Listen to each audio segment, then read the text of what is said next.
Ladies and gentlemen, it is showtime and go time. Episode number 372 live here at the late night place to be at the most must-see show on YouTube TV. We are the very best in fantasy wrestling excellence, bar none, period. We are the Archiverse TV. Welcome to a very special edition of the Archiverse, and of course it is not late at night. It is in the middle of the daytime, once again, probably the last for the foreseeable future. But do we have a smoking hot show for you today? We are going to have ourselves an Internet Wrestling World Tag Team Championship Gold Rush Tournament, and to kick things off, as you can see, a 6 Vixen Elimination Royale, and it is for the Internet Wrestling Women's Television Championship. And of course, Britt Baker going to be defending her title, and look at the cast of Vixens that are going to be challenging her for her title tonight. Again, it is Elimination Royale, so everybody must be eliminated to win the matchup. It is going to be a fire match, a fire tournament, and it's going to be a good time. But before we get started, we want to invite our co-hosts with the most onto the broadcast. So from Team Boss Apollo and Team One Woozy TV, Woozy and Boss Apollo on the show, ready to rock and roll. What are you guys doing today? How's it going? So far, so good. How about yourself? I'm not doing too bad at all. I can't complain. I mean, we have been having one hell of a violent thunderstorm here for most of the afternoon, but things seem to be clearing up now. I think we are in the clear. That meant one thing and one thing only. It was time to get the show on the go. But of course, we have some dirt sheets to look up. No broadcast tonight, so we're going to do our dirt sheets on the show today. And of course, we have lists for Between the Ropes once we get the broadcast started and the show on the go. So, but yeah, what have you guys been up to today? Anything? Nope, not really, no. No? Nothing really. Same old, same old. Same old, same old? Yeah. So yeah, before I started the show, I actually removed the chat from the... So that's missing, but so is the timer elapse, and it's different seeing just the screen for the show in front of me. It threw me off. It actually threw me off at first. It did. That little tiny thing threw me off. I don't know why. But yeah, we got a great show planned here. I've got, again, a 6 Vixen Elimination Royale, as you can see. Olivia Payne from One Woozy TV in there, the Warrior Princess, Ronda Rousey. We have Eric Ann Smith from Team Christian Cool, Trish Stratus, Charlotte Flair, the Queen of the Ring, and of course, the reigning defending champion, Britt Baker, DMD. So it's going to be one hell of a matchup. But as I was saying, we do have dirt sheets. Some interesting stuff in the dirt sheets today too, like better than the last couple of nights, I would say, even. Wouldn't you say, Woozy?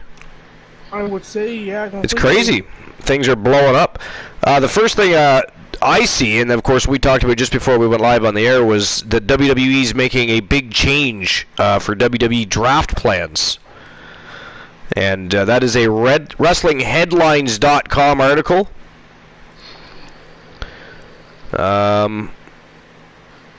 Doesn't say who posted it for some reason, at least not that I'm seeing. So, but in any case, WWE making a big change for WWE draft plans is the title. It says it was originally believed that the 2022 WWE draft would take place after Clash of the Castle in early September, but word now is that plans may have changed and the draft may be pushed back several months. A new report from Fightful Select notes that the draft happening after Clash of the Castle is no longer a slam dunk, as several Raw superstars booked for the September 9th SmackDown from the Climate Pledge Arena in Seattle have been unbooked from that show. It was previously reported that Raw superstars were booked for that SmackDown in Seattle, while Blue Brand superstars were planned for Raw episodes on September 5th from the T-Mobile Center in Kansas City, and on September 12th from the Moda Center in Portland. This new report does not mention an update to SmackDown superstars being booked for Kansas City and Portland. It was noted in this new report how many WWE talent were told that the WWE draft was likely taking place that week after Clash of the Castle, and continuing into the following week like we've seen before. But if that's still the plan, then a significant number of crossover talents are not involved. USA Network sources have reported reportedly told talents that the WWE draft is not happening in the immediate future and have outright stated that after WrestleMania 38 in April 2023 is a likelier landing spot for the big event. And why not shake things up after WrestleMania? That'd be a brilliant idea. I say why not at this point? Right? I would agree. Right? We're approaching, whether we want to see it that way or not, we're already slowly approaching the end of the year anyways. So, I mean, why not just wait? That's a huge event right after WrestleMania. That'd be a lot of fun. But, so yeah. Says WWE did not officially announce the 2022 draft, and they have not provided any confirmation on dates. Furthermore, talents have not been given a heads up about anything happening in the coming weeks. The 2021 WWE draft kicked off with the October 1st SmackDown in Baltimore, Maryland, and then wrapped with an October 4th Raw from Nashville, Tennessee.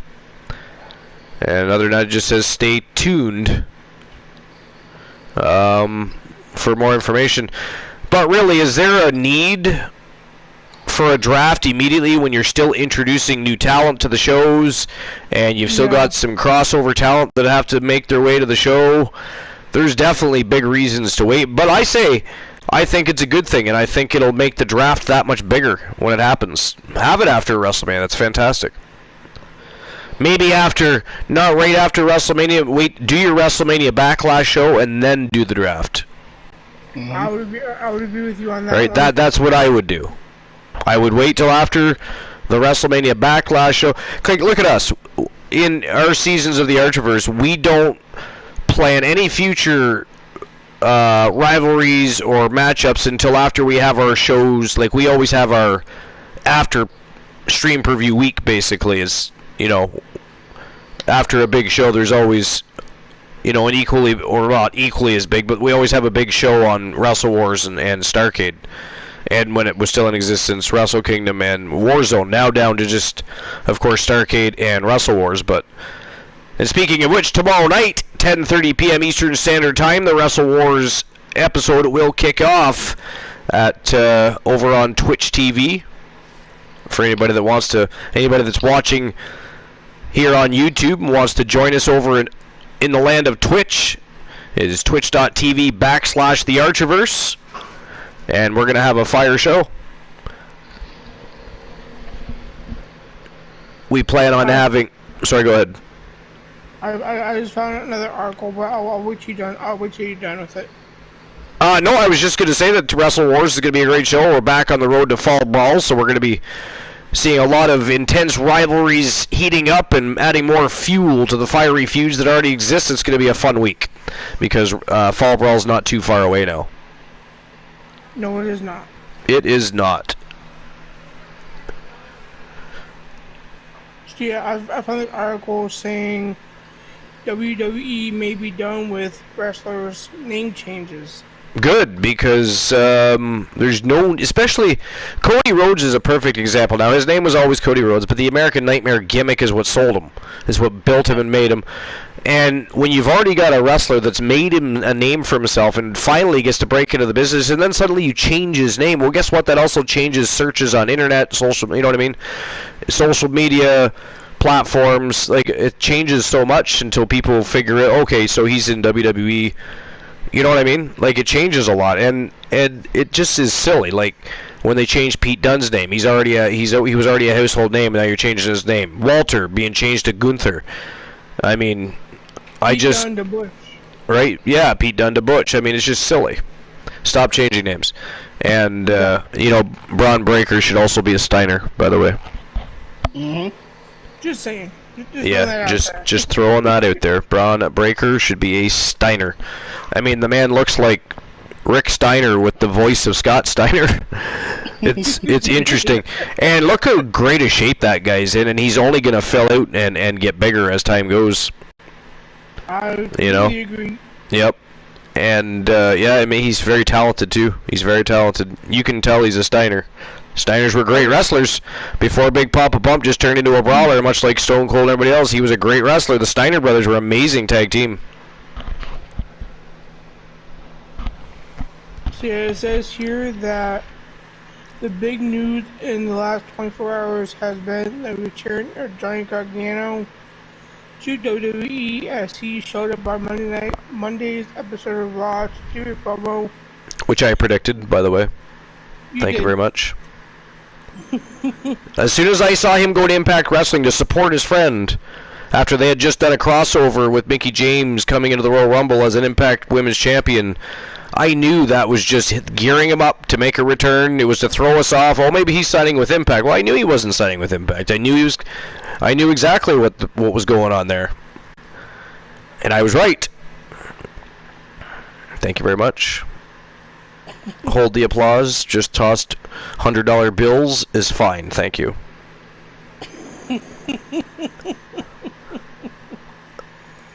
A promo segment with Theory, PWInsider.com has additional information. It was said that many people in the company noted Gargano was brought back and didn't have a name change, which is an indication that the previous edict issued by Vince McMahon regarding wrestlers not being allowed to use their real names and previous independent wrestling ring names is now gone. Yeah. Hallelujah, thank you. So no more Butches, no more Max Dupree. No more Max Dupree. Or Marseille. Here's something interesting. Conan says many people at AEW told him they are unhappy with Tony Khan's booking. We must check that out. Michael Schrute from WrestlingNews.co. So during the latest Keep It at 100 podcast, Conan commented on Bobby Fish, who recently expressed his feeling about being underutilized in AEW. Of course, Bobby Fish he followed Adam Cole and several others over there, right? So he recently expressed his feeling. Said I've said it a million times. I have no qualms about saying it again. I like Tony Khan. I love talking to Tony because he likes all the same things I do: football, college basketball. Not a lot of people like college basketball. He does. College football, wrestling. We like the same movies, comedies. He's got a really good sense of humor. I try not to talk too much to him about his business, and I don't want to think that I'm trying to angle for a job.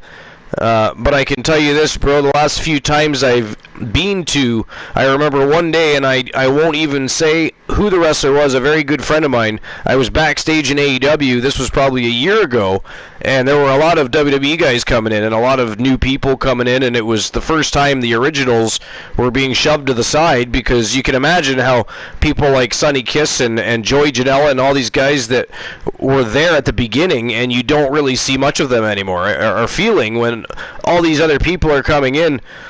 But that was going to happen. When you get bigger fish, you're going to use them. He asked me, is this what WCW is like? And I said, this is exactly how WCW started to get. And he was like, oh, shit. And there's a reason we say, oh, shit, when we talk about that. Because WCW ended up tanking because of what they were attempting to do, which what they thought was good business. The last time I was there, bro, you have no idea how many people came up to me and they were pissed about the booking. They weren't happy how they were being used. They were very, very vocal about it. It's kind of funny because our boy, I don't think he gives a shit in front of everybody in catering. He came up and he was like, yeah, thank God Conan is here. Maybe they'll use somebody that knows how to book logically. I was like, bro, ixnay that. I'm not here looking for a job. So yeah, people are starting to talk. And that's not surprising, right? That's not surprising. Well, I got something right here. It says WWE has decided on a name for a Bayley stable.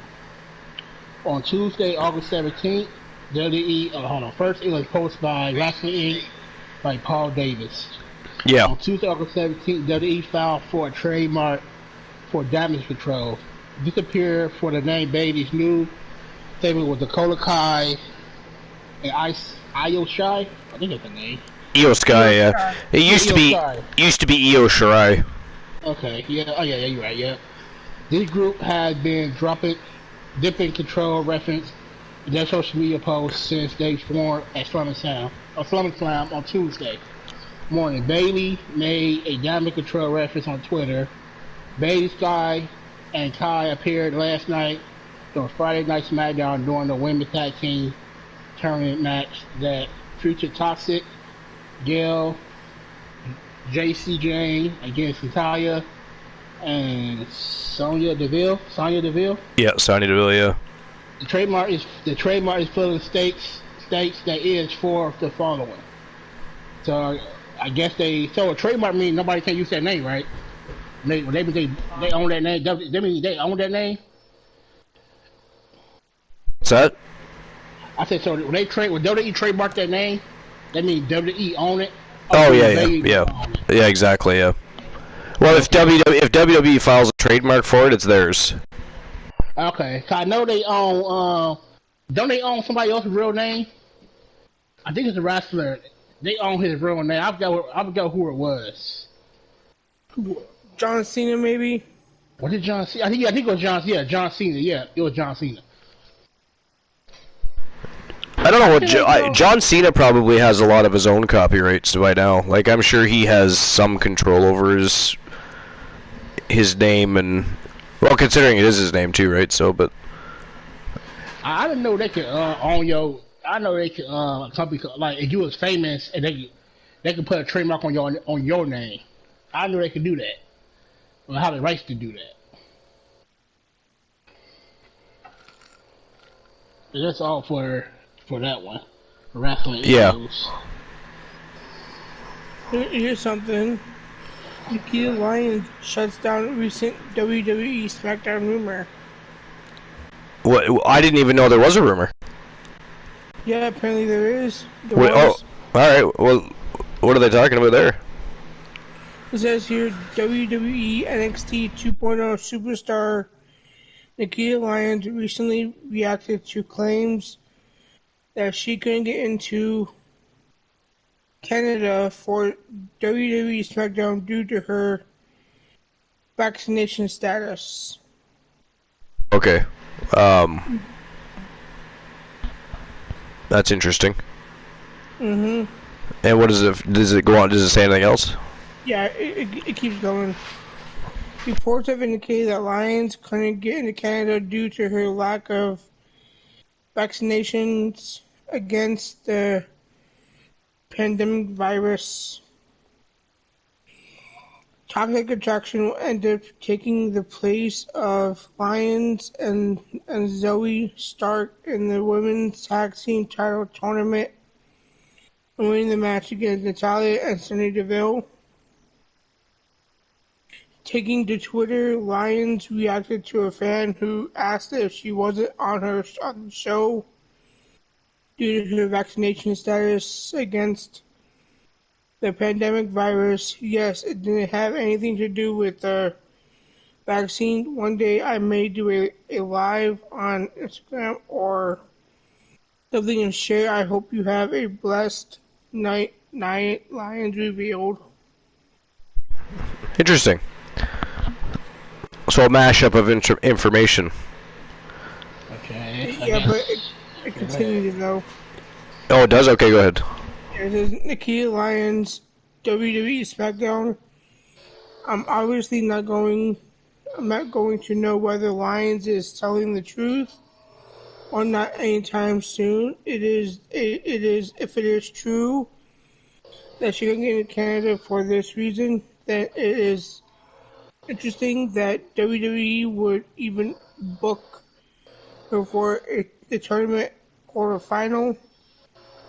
I'm expecting there to be more calm out in the following days regarding the NXT 2.0 superstar, wherein we'll all be able to make a better assessment of the situation. And that is it. Interesting. I mean, I don't know. People talk. You know, and the information likely came from somewhere. People just didn't out of nowhere come up with the fact that she's having issues due to vaccination. You know what I mean? So who knows what the real story is, but what? So what? People just randomly started talking about that? You know what I mean? Exactly. I got something right here. It says AEW Dynamite and WWE Night NXT will be going head-to-head in October. It said although Wednesday night is over, WWE and AEW will be going head-to-head for one more time later this year. It started October 19th. Dynamite and NXT went head-to-head every week. Dynamite will win in the ratings war the measure of the time. The war ended in April of last year at the NXT moved to Tuesday night. However, on October 18th, both shows will air on Tuesday night because AEW will be promoted due to TBS coverage of the MLB playoffs. Discussed this on Tuesday, Wednesday over the radio. It says the big thing is AEW and WWE are both going to have their dates changed because of the upcoming Major League Baseball playoffs. It's not going to affect anything until the mid-October, but there will be October 18th head-to-head on Tuesday with Dynamite from Cincinnati and NXT, the first time they're going head-to-head in over a year. Well, what do you think about that, Woozy? I mean, I don't know why they would go to war. NXT would kick ass and take names. Yeah, they would. AEW I was going to stand a fucking chance. I was kind of thinking the same thing, really. Yep. Now it's definitely gonna get. Now it definitely probably be a lot going on since Triple H is now in full control. I hope they drop the colorful logo and go back to the black and gold. I really do. Yeah.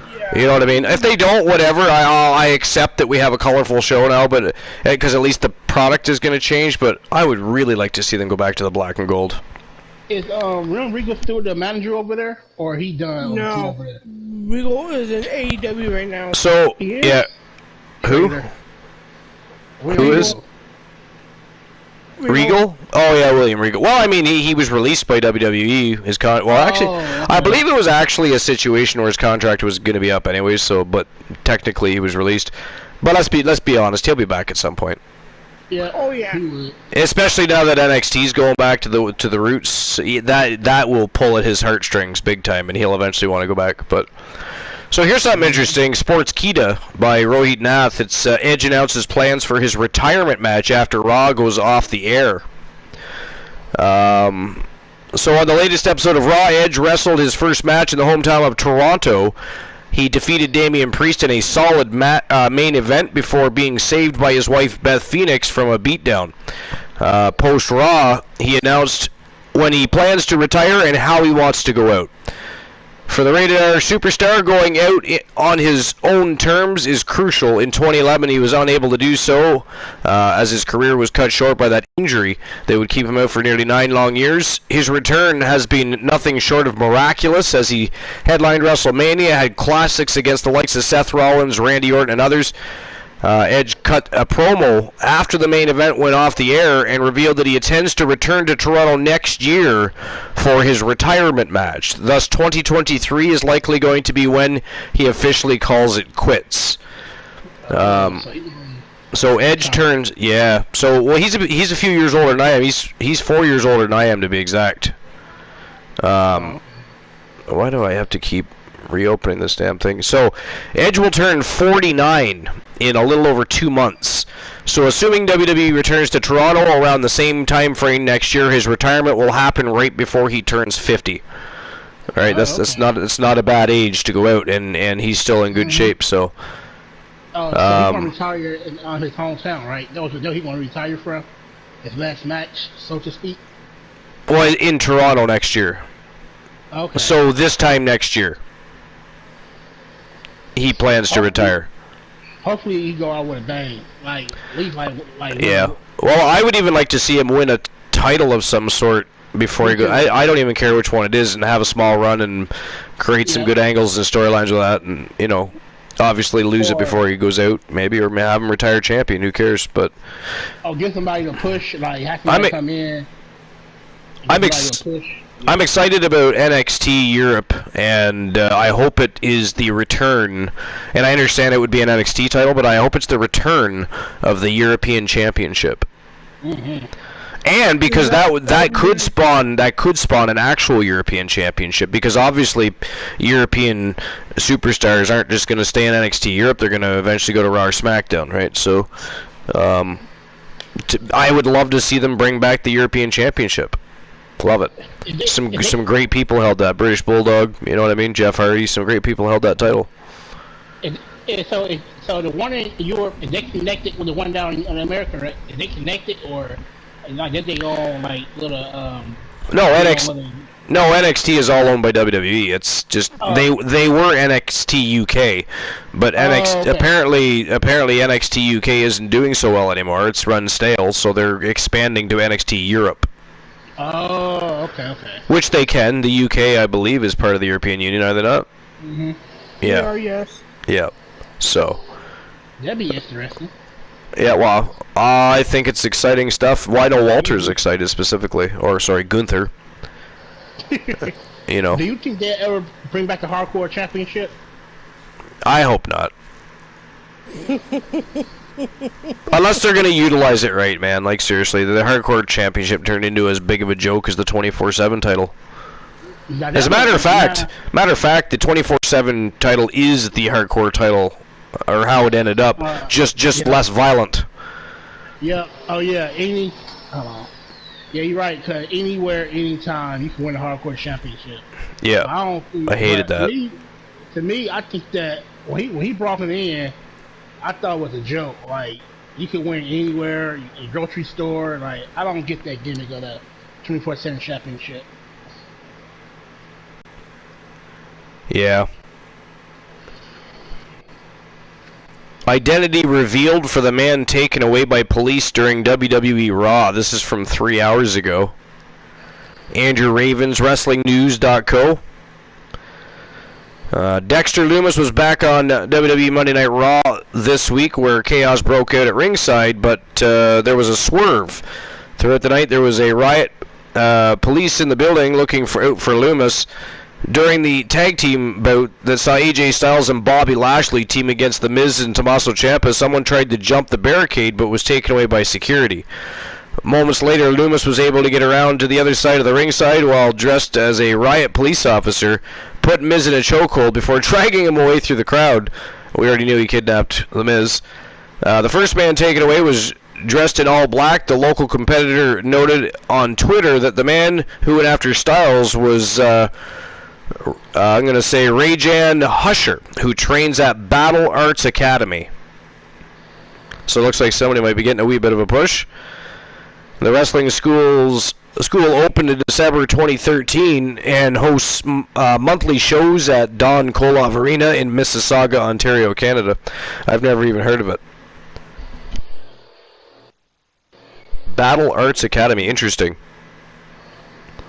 I'll have to check that out. Mm-hmm. I got something right here from RepublicWorld.com. Posted August 22nd, 2022 at 1:52. It says WWE News: The Rock comment on a possible dream match versus Roman Reigns at WrestleMania. The Rock reaction to a possibility of a WWE dream match with Roman Reigns had been revealed by a former WWE writer in a recent interview. I don't know how to pronounce his name. Dwayne "The Rock" Johnson reported reaction to a possibility dream match against his cousin Roman Reigns at WWE has been revealed by former WWE writer Brian Giswitz. Oh yeah, I know who you mean. Okay. During an interview with Wrestling Inc., The Rock had gone on to become the global superstar and actor Hollywood actor taking over the world as a pro wrestler.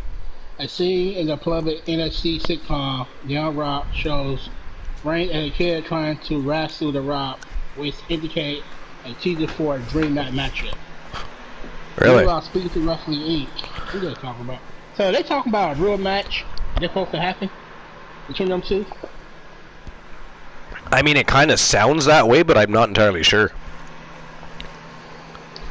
Okay, then it said, meanwhile, speaking to Wrestling Inc., we knew a screenwriter, Gitch said, I remember running in Dwayne, and he said, I don't know if the match is going to happen, Maybe it does, or maybe it doesn't. But it's certainly a cool moment in the Young Rock universe.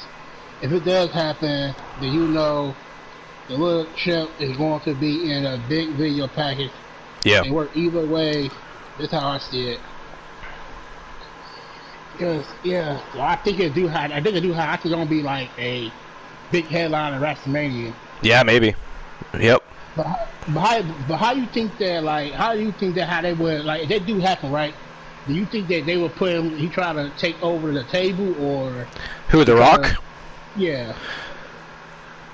I mean, I don't think so. I think they bring The Rock in because I don't think they're ready to turn Roman Reigns face or anything, so they're not going to have anybody contest or, you know. So what I think will happen was The Rock will come back and try to talk some sense into Roman about his attitude and how his family would feel about him behaving in the manner that he's in and this and that. It's going to lead to an altercation, then it's going to lead to a match, and honestly, Reigns trying to beat The Rock.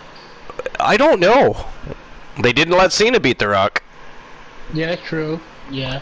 Mind you, after we saw him come back and perform, Cena didn't deserve to beat The Rock. One thing that disgusted me that year was the fact that The Rock was gone for 7.5 years, and he came back and outperformed everybody on that show.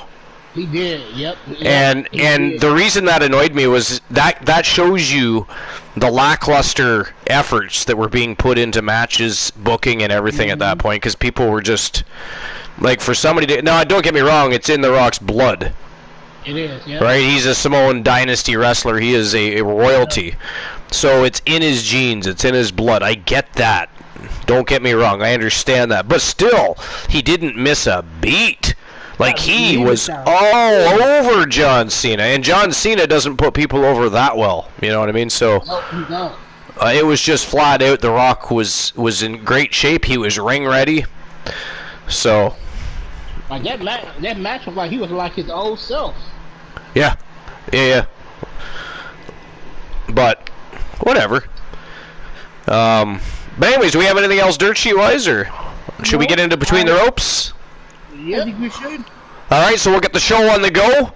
We're starting things off, setting the tone for the day with a 6 Vixen Elimination Royale. It is for the Internet Wrestling Women's Television Championship. Again, we have Olivia Payne, the Warrior Princess from Team 1 Woozy TV. We have Ronda Rousey, Team Christian Cool's newest addition to the women's division. Erica Ann Smith has already been the television champion. Unfortunately, has lost that championship. Would love to wrap it around her waist again. We have Trish Stratus stepping into the ring, the queen of the ring, Charlotte Flair, and, of course, the reigning defending champion as of right now, Britt Baker, DMD. It's going to be a fire match. And we're going to get into between the ropes. Which one of you guys are going to do your list first, by the way? I'll go first. You'll go first? Okay, so between the ropes with One Woozy TV and then Boss Apollo. But that said, episode number 372 live. Let's go. Let's go. So my list, it is ranked, which is the best kind of list, in my opinion. It is the 11 funniest. Our rank lists are always so fantastic. They really are. Yeah. Yeah, my list is... It's weird, sorry I'm interrupting, but yeah, it's weird not pausing. Because when we do a regular show, there's always a video package and an intro to the show, and we're always silent during that. And I always forget when we're doing our special events we don't have that. So it's go time. But yeah. It is. So my list is 11 funniest WWE wrestlers ever. You see that, boss? He's trying to upstage you already. He couldn't find a top 10 list. He went and found one better. He had to have 11. You know what you should do, man? You should find a baker's dozen. You go find yourself a list with 13. And then it is a rumble of dirt sheets for the day.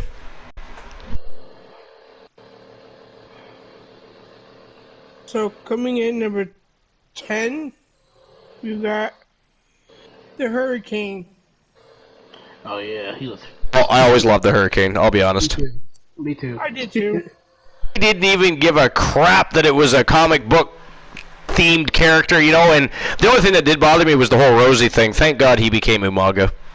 You know, The whole Rosie thing was way too much for me. I loved the Hurricane, but that dude was a big dude, and I knew he could wrestle well, and I thought, why are they wasting this guy's talent, making him look like an idiot as an almost superhero and calling him Rosie? Like, what is going on right now? But yeah, thank God that didn't, that wasn't his legacy. Rest in peace. It's unfortunate we lost Umaga, because man, oh man, was he a great Samoan wrestler. Great Samoan wrestler. A beast, an absolute monster. Definitely deserved the name, the Samoan Bulldozer. That is for damn sure.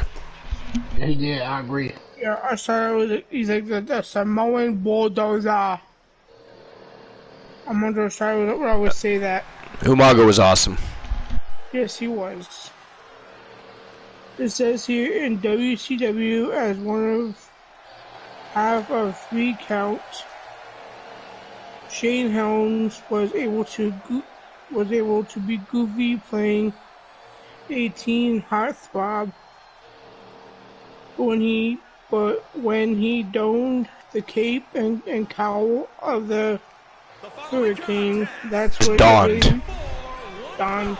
Yeah, donned meaning put it on, basically. When he donned the cape and cowl of the Hurricane, that's when it really became apparent how funny he was and how every wrestler, no matter where they were on the card, would sell it. The whoosh of the Hurricane in and out of a room would see even megastars like The Rock stare in hilarious amazement in his most iconic and heroic moments. He tried to chokeslam Triple H. Oh yeah. And Austin. I totally remember that. That was hilarious. Yeah, it was so funny. Hey, what they doing the Royal Rumble? He tried to do that? What they doing the Royal Rumble? When he tried to chokeslam both of them? I'm not sure. We'll have to look that one up. I can't remember what. I just remember that he tried to chokeslam him, and I was like, "What the hell?" Man, that was so funny, man. He was silly, man. I love that character. A moment he recreated the past year at the Rumble, attempting to test his mettle against both Big E and Bobby Lashley. Interesting. Ooh, it's a hurricane coming through. Number 9, we got the Ultimate Warrior. I don't think he was funny. Who'd you say? The Ultimate Warrior. The Ultimate Warrior? Yeah. That's interesting. Hey, this is the funniest wrestler for all time, right? Top. Well, it was 11, wasn't it? Oh, top 11, yes. But to start with a number 10. Okay. Which I don't know why the hell they would do that when it's supposed to be 11. It says here the Ultimate Warrior was unintentionally the ultimate good Captain Shiatsu. Bobby Heenan would famously call him would speak such inane babble in his promos that it's hard not to laugh at the madman. Many fans would laugh at him and try to decipher what in the world or any galaxy he was talking about. Here, Archer, it's Archie. Yeah, one never does know what the hell he was talking about. I mean, you had to really listen carefully. You had to want to hear it. Archie, you missed Archie. I did not miss Archie.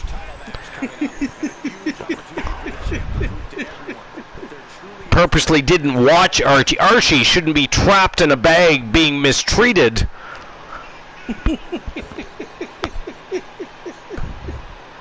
Alright, while you continue this, I just have to use the facilities quick, so I'll be right back. Alright. Not taking this title opportunity lightly. Cool. Number 8 is CM Punk. I thought it was supposed to be funny superstars, not crazy superstars. I never thought CM Punk was funny. You dude, I was fucking serious. Representing the Empire of Pain from Pittsburgh, Pennsylvania. It says here, The Internet Women's once WWE really let CM Punk be himself, that's where his sarcasm began to shine. His humor shown through several times in his promos, but even more during some of his matches. At Money in the Bank 2011, in his hometown, the crowd was on John Cena chanting, "You can't wrestle." Punk joined in the fun, questioning who they were talking about. One other instance was when he put their Spanish announce table back together during a match instead of the usual smash and spirit. I remember that.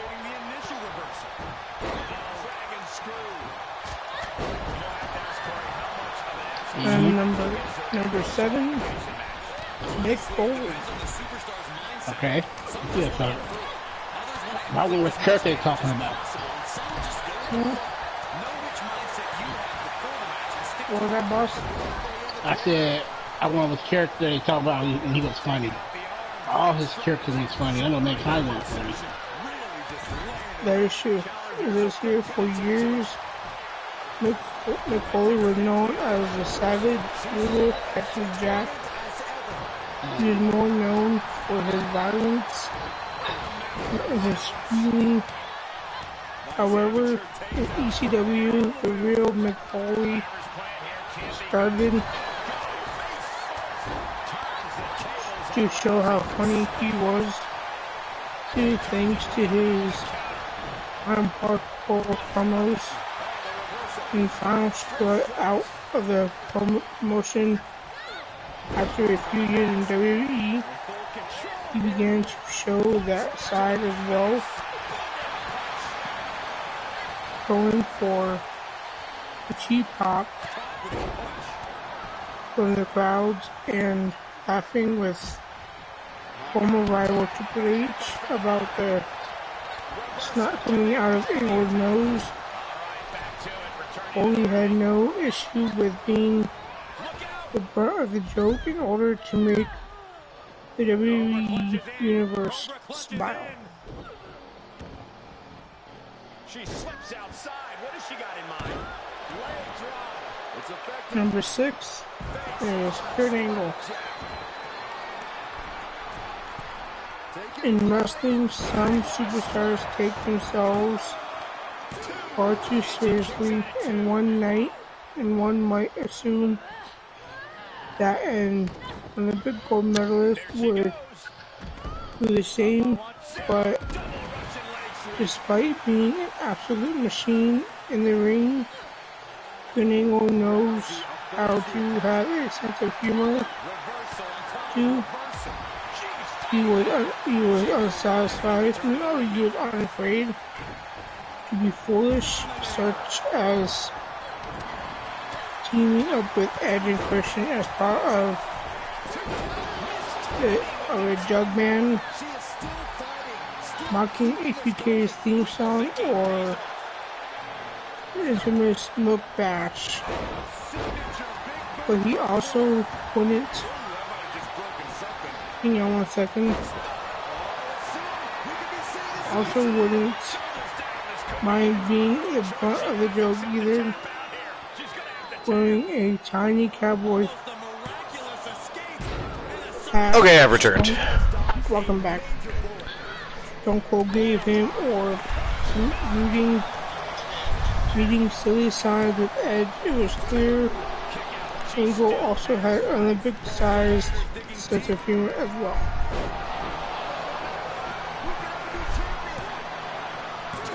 So the ones you missed is number 8 was CM Punk.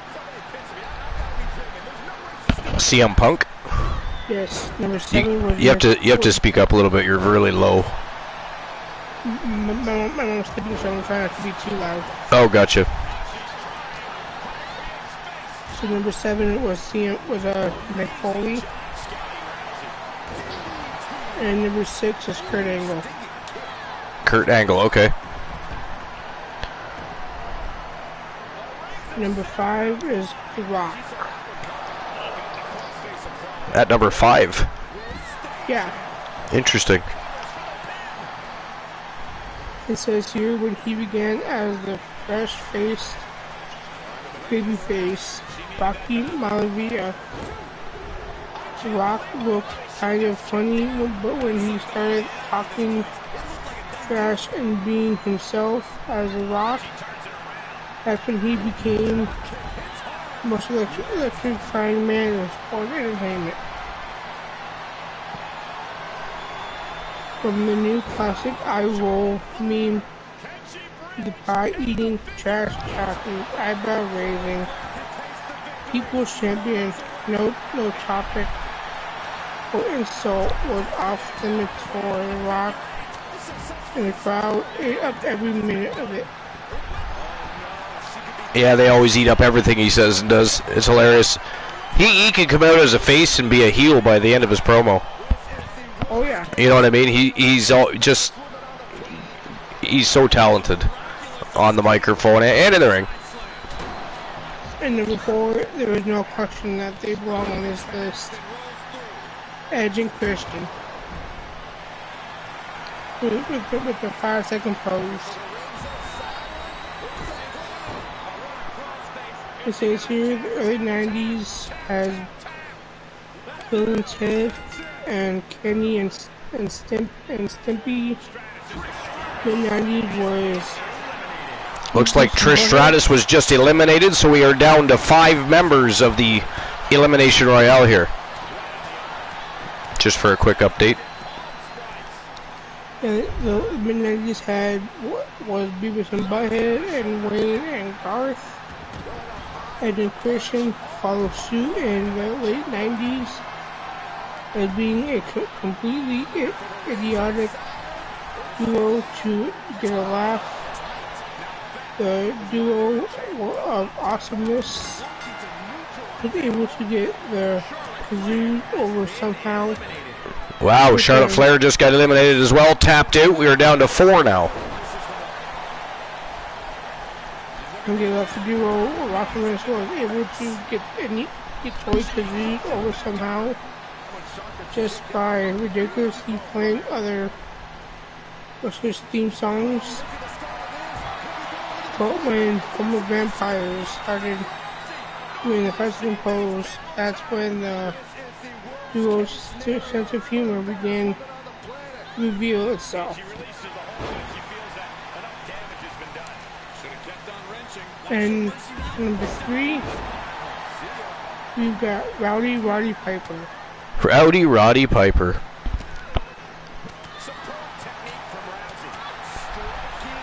Is this here the original mouth?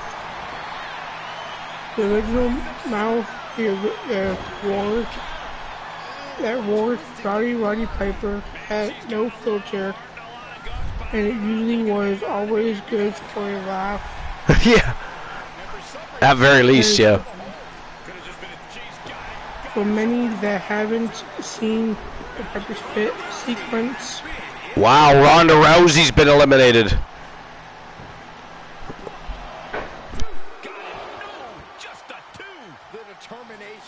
Much of a difference. Different time. Hang on 1 second. Sequence of yesteryear. please remember that it was such a much different time, and nearly everything a heel Piper did was to get heat from the crowd.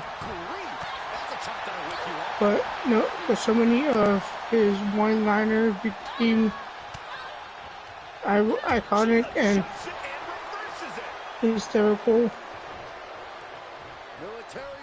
Watch some of the things he said about arch rival Mr. T.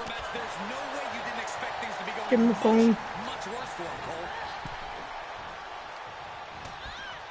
Shoulder to the gut. Sunset flip. Especially over the years for some cringe, including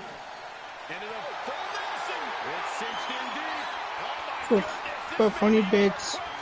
The Hot Rod was at his comic best at WrestleMania 5 and Piper's Pit, where he was able to shut up to.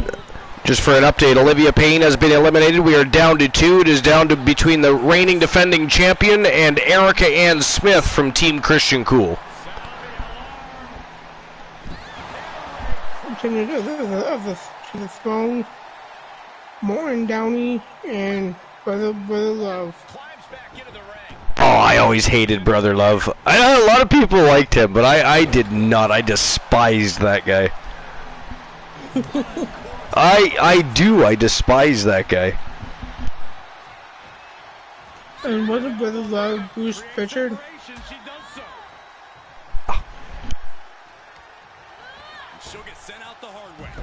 Not a fan of Bruce Pritchard. Nope, I'm not. Not. And also not.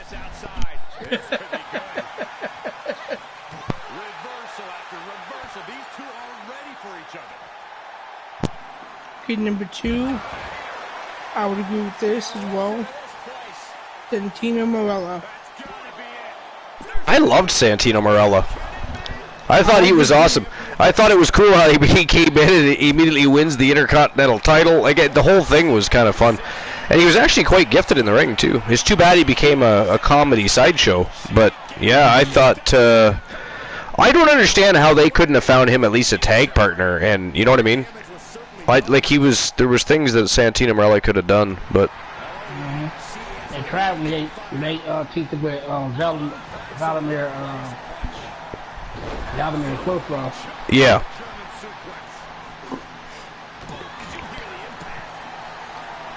So it says here, the king of the unibrow, Santino Marella, wasn't always mean to be a comedic character. He bold, winning the IC title. After all, but Santino was simply too funny to be denied. During a separate run as IC champ, he introduced the honky meter. As he claimed he would surprise the honky honk man as a great IC champion of all time. He's not the greatest IC champion of all time. What's that? Honky Tonk Man was not the greatest IC champion of all time. No, well, I mean, they say that because he had that run for, what did we figure out it was? 53 weeks? Yeah. Oh, that is it. That is all, ladies and gentlemen. The winner of the 6 Vixen Elimination Royale, and still the Internet Wrestling Women's Television Champion, Brittany Baker, DMD. Wow, that's a big title defense right there. It really is. That's crazy. And she was in there with Ronda Rousey. She was in there with Erica Ann Smith, Olivia Payne. I mean, that was and defends her title. Wow.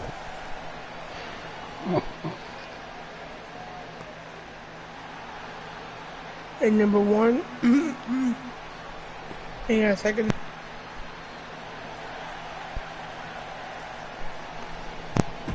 Number 1 on my list is R-Truth. R-Truth. Yeah, baby. I love me some R-Truth.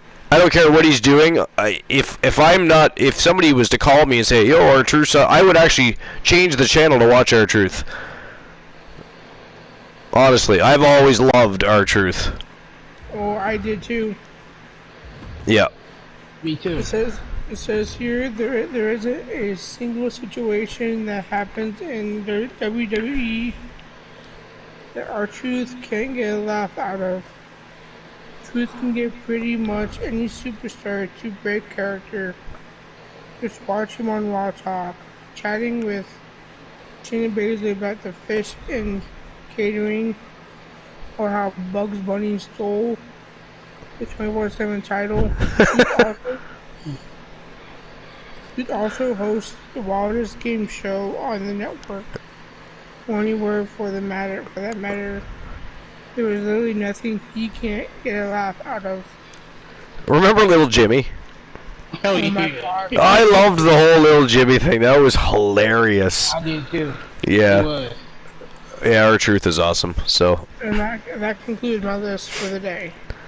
that was a pretty decent list. I mean, there were some flaws here and there in it.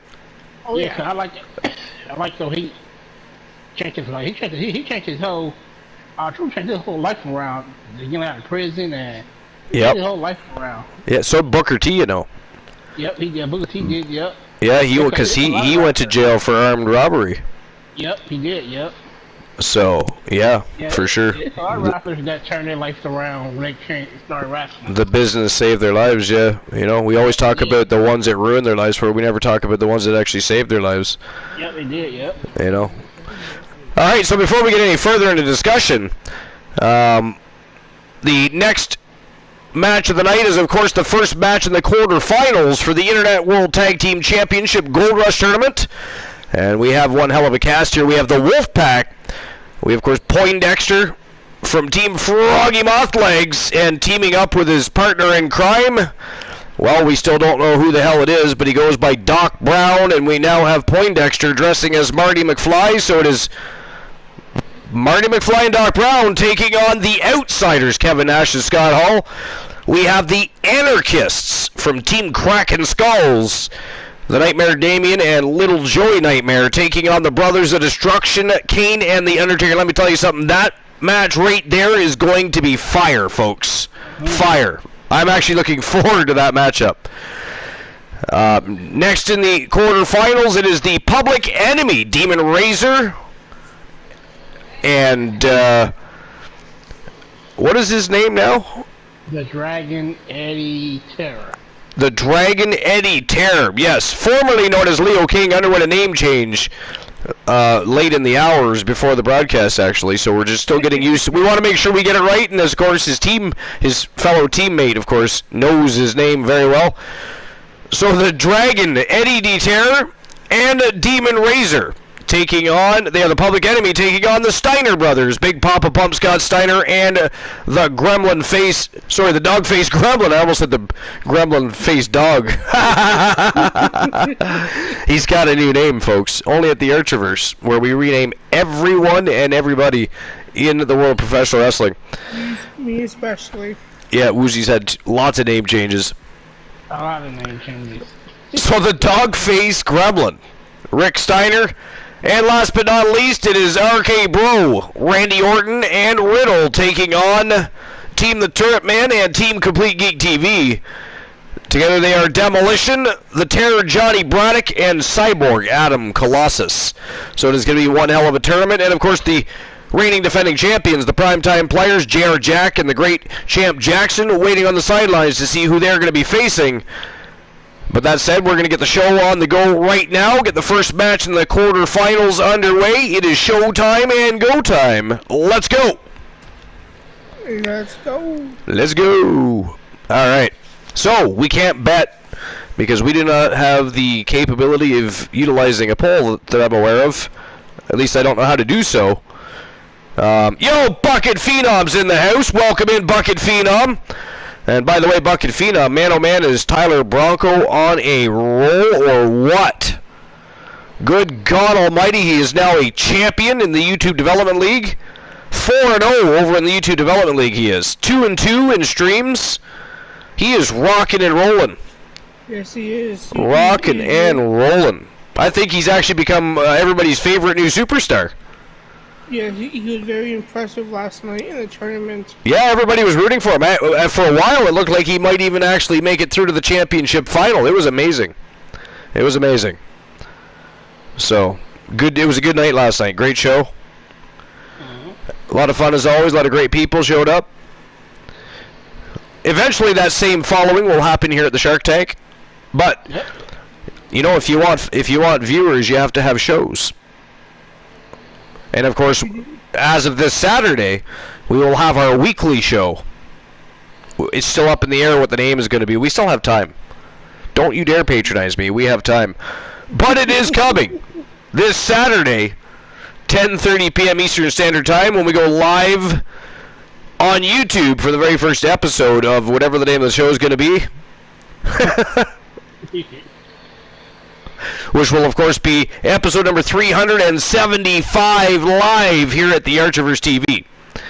And I'll be right back. 375 episodes, guys. We are that much closer to 400. Almost. Right? 400. All right, here we go. Now, each of these matchups are being held under the rule set of Cell of Pain, which means they are locked inside of a Hell in a Cell, but the only way out of that cell, or the only way to win the matchup, is to knock out your opponents. Alright. Knock out or be knocked out. I have a feeling that Michigan going in. They're a tough opponent. They're tough too. It's gonna be a great match. Yep. I still want to know who the hell Doc Brown is. You know, we've been dealing with this for weeks now. Poindexter, you know, we made fun of Poindexter because of his lab coat and his shoes, right? And called him Marty McFly. And then now he comes out dressed as Marty McFly, and even brought in some person that we're not even sure who it is. Does he even have? Like, I mean, is he supposed to be wrestling in a ring? Do we even know? Going by the name of Doc Brown. I mean, it is crazy. Doc Brown.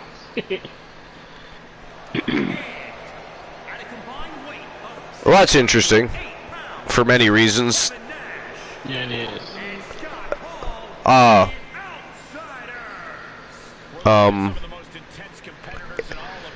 NWO version of Kevin Nash coming out with his partner Scott Hall from the Outsiders.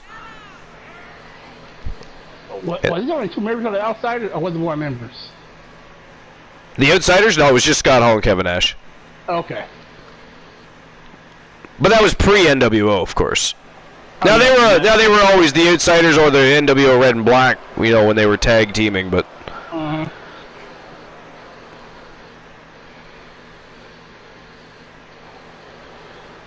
Big Sexy Kevin Nash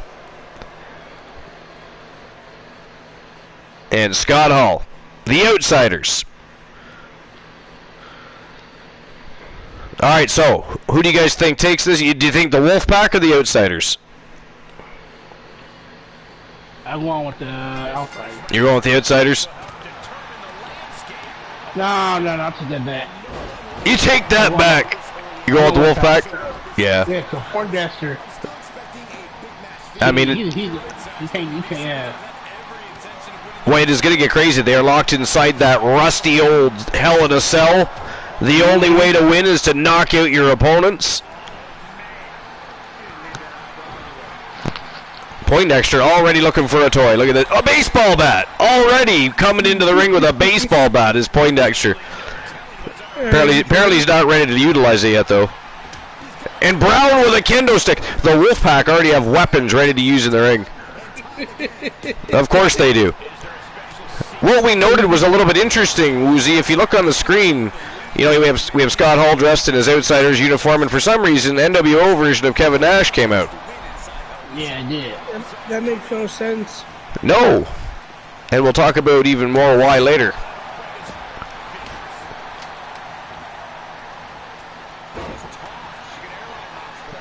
Because it makes no sense on a couple of different levels. Nope, it does not. But I'm going with the Wolfpack as well. You're going with the Wolfpack? Yes, so's Boss. What about you?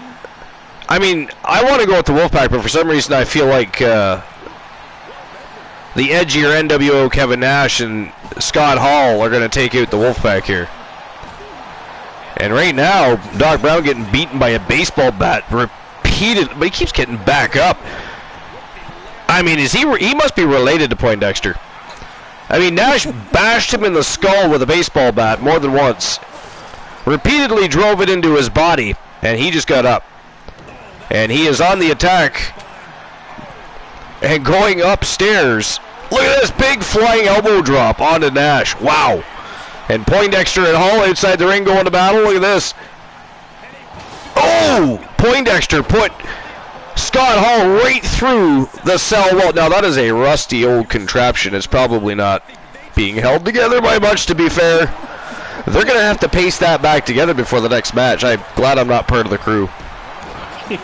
Right? I mean, oh, look at this Poindexter already. Are you sure that's safe? What if the whole thing falls apart when you're up there? Look at that cell. I mean, who chose that cell? I hope they all have their tetanus shots.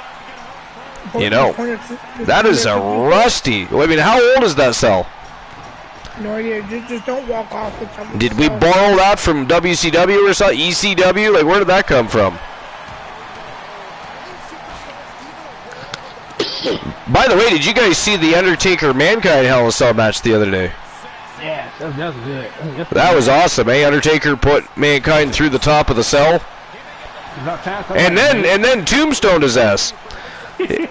He was vicious. He usually is vicious. It was a great match, though. Indeed it was. And then last night we had The Rock, Stone Cold, and Chris Jericho going to battle. After, of course, Archer had already annihilated all three. Surprisingly. That's Elijah Archer, the new Internet Wrestling Grand Prix champion. Yes, he is. Yeah, well, last night was a special event as well. During special events and tournaments, anything outside the regular shows, we, of course, start the show with it. Wow!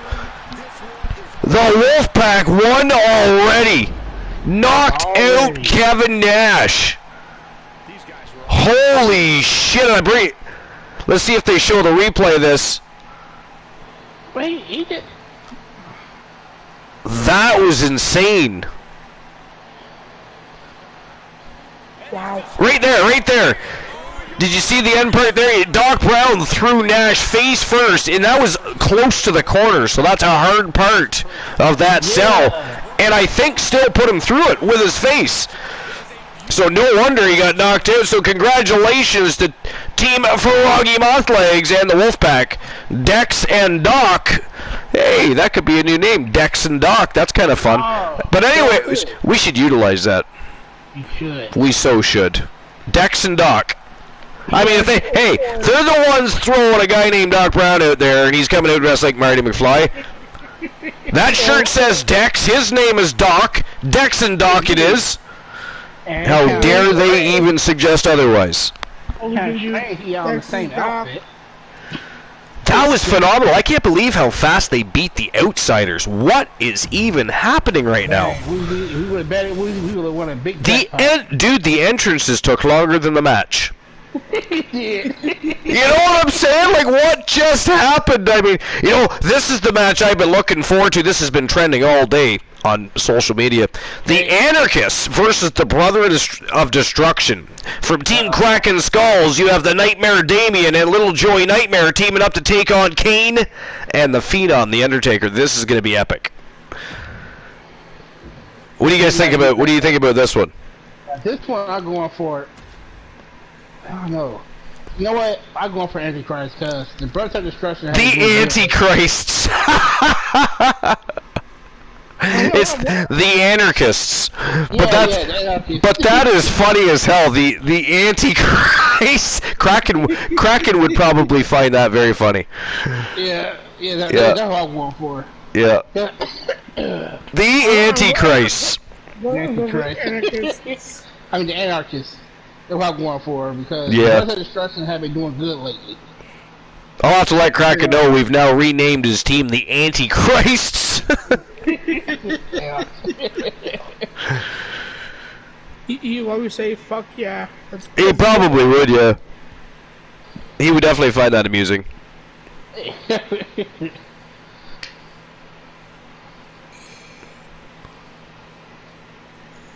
Alright. Moments away from the second match in the quarterfinals. After a vicious beatdown by the Wolfpack on the Outsiders, and I had just got done saying not too long prior to that I thought maybe the edgier Kevin Nash, the NWO Nash coming out, you know, was a sign, but apparently I was wrong. How dare I bet against the Wolfpack in the first round? Yes, how dare you? How dare I? You bet against this team. Right? Ghastly.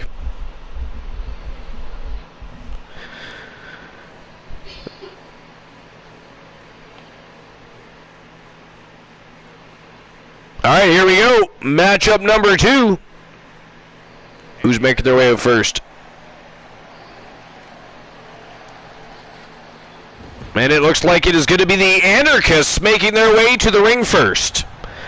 Again, from Team Kraken Skulls, they are former Archivers World Tag Team Champions and former Internet Wrestling Tag Team Champions.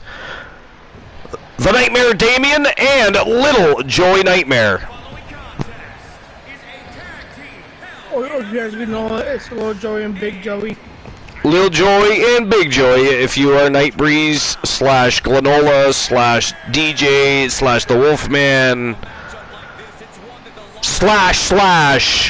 / traitorous, treacherous little bastard. Finer than Frog's hair, he is not. That is all propaganda. It is lies to mislead. It really is.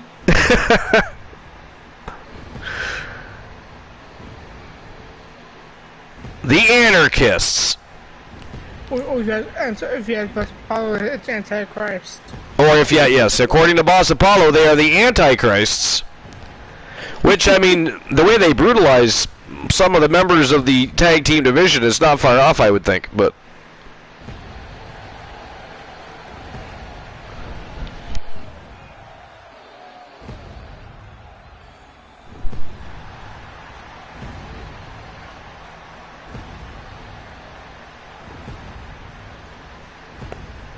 They're both creepy as fuck, too, by the way.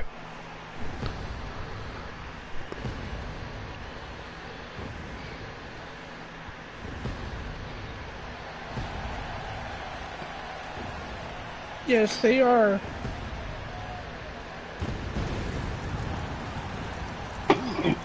Alright, here we go. Awaiting the entrance of the Brothers of Destruction. And here they come. Let's see how long this match lasts. Good God.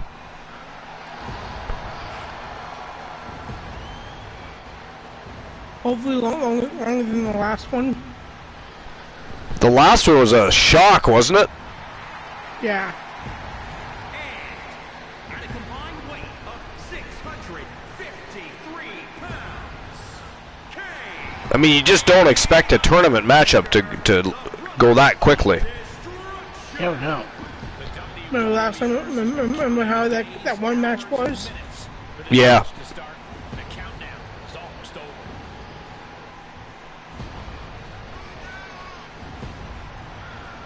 The Undertaker and Kane. The Brothers of Destruction, they've been allies and foes in the past. But when they unite, there's a reason they are called the Brothers of Destruction. Uh-huh. Yeah, they destroy anyone in their fucking path.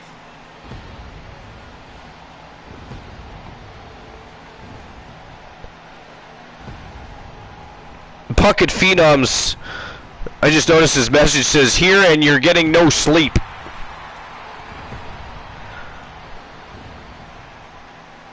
Sleep is for the dead.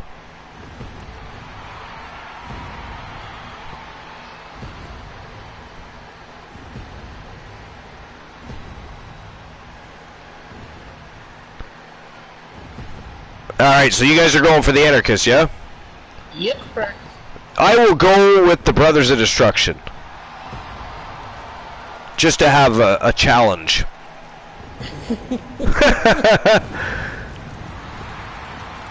Well, what he's saying is who we vote for, he's being against. What he said, what Archer's saying to us. Alright, here we go. Cell being lowered. It is go time. Alright, let's go. Super match started, we have KO. Could you imagine? One punch just ends it. Wow. People would be like, what the fuck? We want our money back. For real.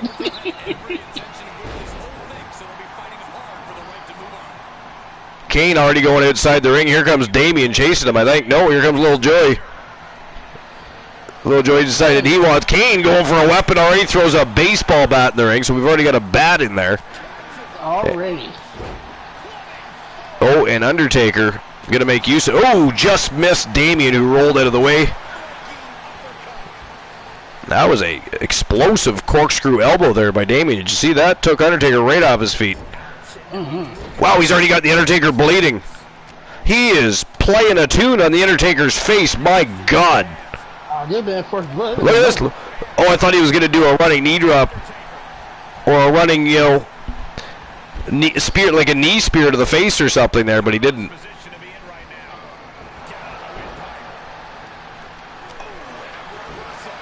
He's like punching in the face. I'm interested to know who's going to go through the cell first. Is it going to be Little Joey Nightmare or Kane? That is a very good question. You got to do things you never thought you'd have to do before, that you never wanted to do before, because this is an environment like no other. The competitors must channel a pure, barbaric version of themselves. Undertaker doing a good job of containing the Nightmare in the ring, but Kane and Little Joey Nightmare, they are really going to battle outside the ring there. I say Little Joey Nightmare goes through the cell first. What do you guys think? Kane. You think Kane? You think Little Joey's gonna put Kane through that cell? I do. What about you, boss? I go with Kane too. You're going with Kane too? Okay. Let's see what happens. One of them are definitely gonna go through probably at some point. One of it is. Now watch this be wrong and it ends up being either Kane or the Nightmare Damien. Oh, Undertaker. You know, just to prove us wrong, right? The Undertaker with some ground and pound. Oh. Little Joey tosses Kane right on his face.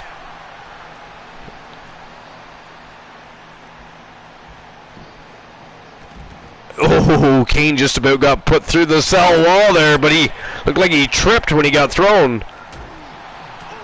Talk about insult to injury. Oh, jawbreaker. That was vicious. He's not Titus O'Neil. Oh, look at this. Undertaker walking the line here. Old school. Right down the spine of Damien. That probably does not feel good at all. Might be a KO right here. Oh, here we go. Tombstone.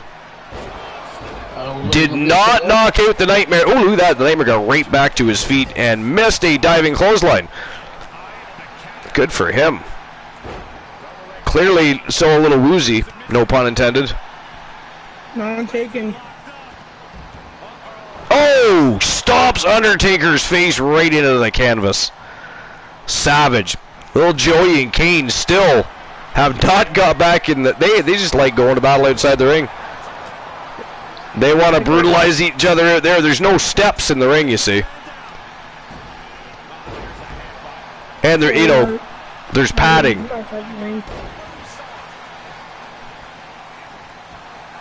Now this is more the matchup I would have expected out of the Wolfpack versus the Outsiders. This is a great match, but the Wolfpack apparently I don't know what happened with the Wolfpack. They took a shot of steroids before they hit that ring, I think. They looked phenomenal in there. I couldn't believe they dominated the Outsiders.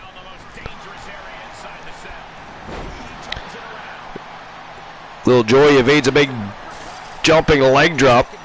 Would have been like a tree trunk dropping across his throat.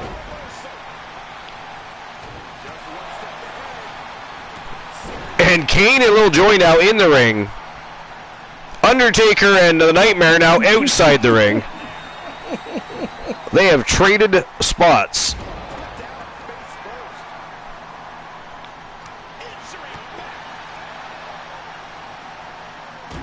Oh! Threw the Nightmare right into the steel steps. Little Joey getting his spine stretched out there by Kane.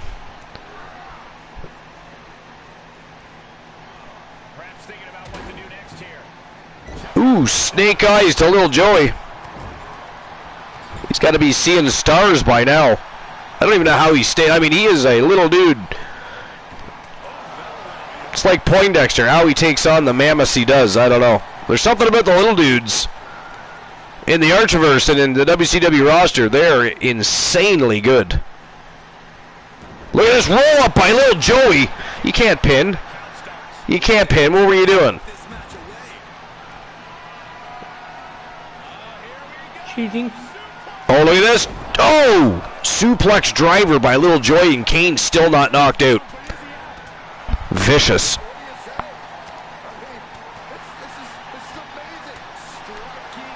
Follows up with some ground and pound. Big moonsault from the top rope, and he is still stalking Kane.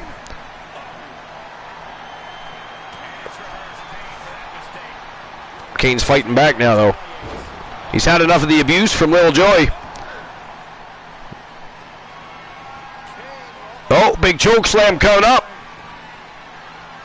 Oh, wow, counter into a wrist lock takedown by Little Joey. Look at that, he takes his legs out. Wow. He's going for a curb stomp here, I think. Yeah, he's going to try and stomp Kane's face into the mat. Oh, and that does it. That is it. That is all. Little Joey KOs Kane. So the winners of the match from Team Kraken Skulls, and moving on to the semifinals of this tournament, Little Joey Nightmare and the Nightmare Damien, the Anarchists. Holy hell. Mm-hmm. So it's going to be the Wolfpack versus the Anarchists in the semifinals. That's fire. It really is. That is fire.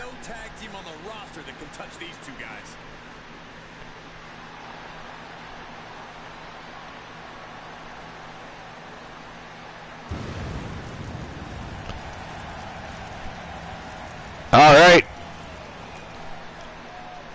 On to the third match in the quarterfinals. Third match, Woozy. Third match. Third match, boss. How dare you not respond to us, Boss Apollo? That is ghastly. Oh, I mean, I talked to myself the whole entire time. You pulled a Glenola. You left yourself on mute. Yeah. I talked about. How dare you? All right, next match in the quarterfinals. It is the Public Enemy, Demon Razor and Eddie D. Terror taking on the Steiner brothers, Rick and Scott Steiner. And this match is going to be a great match as well. I mean, the whole quarterfinals is absolute fire. It's going to be a great time. And already we have the Wolfpack versus the Anarchists for the semifinals. I can't wait to see who makes it to the semifinals in the second leg of the tournament. But let's get the next matchup started. Yes, we should. Public Enemy versus the Steiner brothers. Let's go. And I'm going for the Steiner brothers. You're going for the Steiner brothers? Uh-huh. No love for Public Enemy. Nope. Well, I'm going. You know what? Yeah, I know who I'm going for. We do. Yes. We definitely don't think you're going to bet against your own team. Well, I did last time. I won it. Did you? Yeah, nice. You bet against your own team? That is ghastly. We got a backstabber and we got a blackmailer. Right? That is absolutely ghastly. Admittedly, bet against his own team. Well, at the time, That is twisted. We got a backstabber and we got a blackmailer. I mean, aren't you glad you're not partners with Boss Apollo anymore, Woozy? Oh, I am. I found a better team. I found a better team. In reality, you just got smoked. Reality moves, you were planning on leaving that team anyway. See, what's funny, boss, is that every title we won is because of me. I was carrying your ass. No, I was carrying you, and you were filling the tank up. Ooh. Ooh. Who lost the tryout match? The coalition. Mike fell off. Boss is throwing his microphone around. Hey, boss. Yeah, what's up? Who lost the chance to get into the coalition? No, so what happened was Was it Leo King's fault? yes, cause he's the one who got pinned. That's true. That is true. But what's funny is, you guys are out. I'm in. See there? How you get it anyway?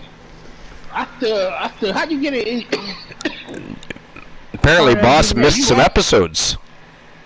And you lost the tryouts. So how do you? Wait this 1 minute. How you get a second chance anyway? You lost the tryouts. Well, because I may have lost the tryouts, but I impressed Elijah Archer. I also did, by the way. No, you did, but you failed. The team was like, nah.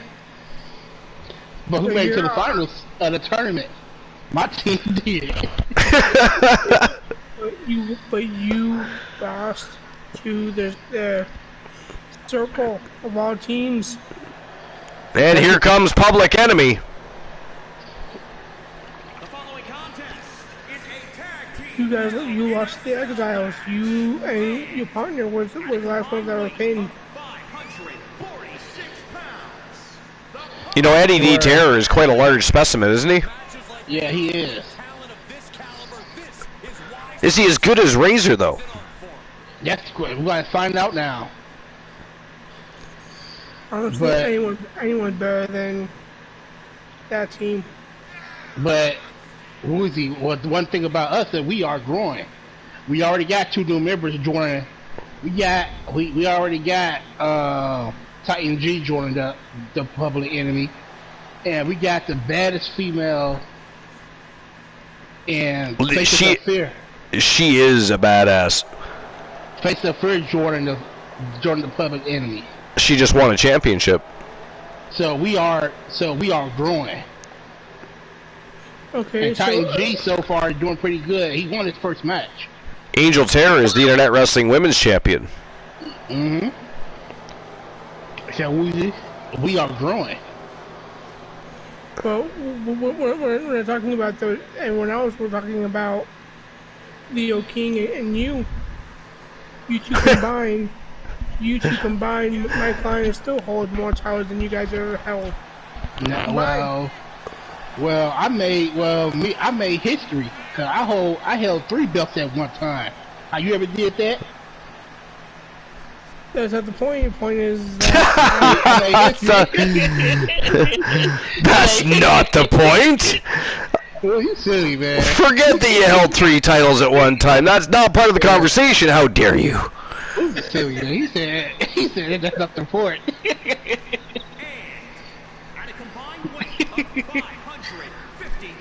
the point of the fact is that you betrayed me for a guy who's blackmailing your ass. I know I could do about that part just at the time. Cause you wasn't aware to be thought to have my back. Where were you the whole entire time? But protecting your ass. Protecting your ass. I'm just gonna be a moment. Oh. Alright. You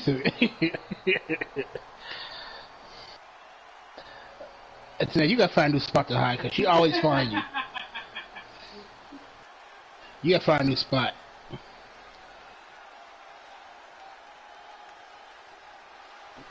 So it's ready for you to move.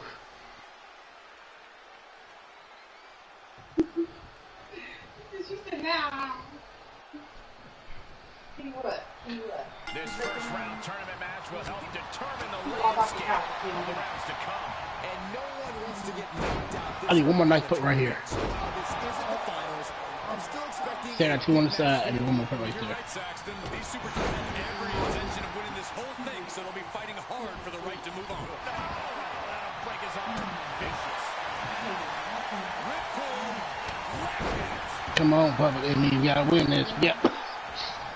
Too really wrong. Oh, come on, Steiner Brothers.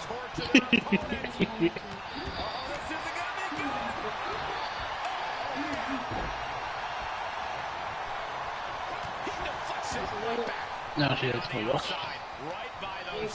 No. And I'll be right back, boss. Okay. No.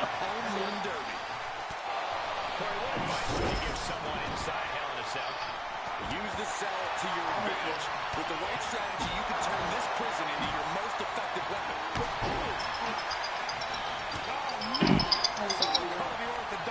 Hello. Oh yeah, I got to call you. What happened was, hold on. I said, hold on. He's getting a little battered now. Sit out, powerbomb. Oh, man. Up the turnbuckles. What's he gonna do? What? Taking flight. There's a haymaker.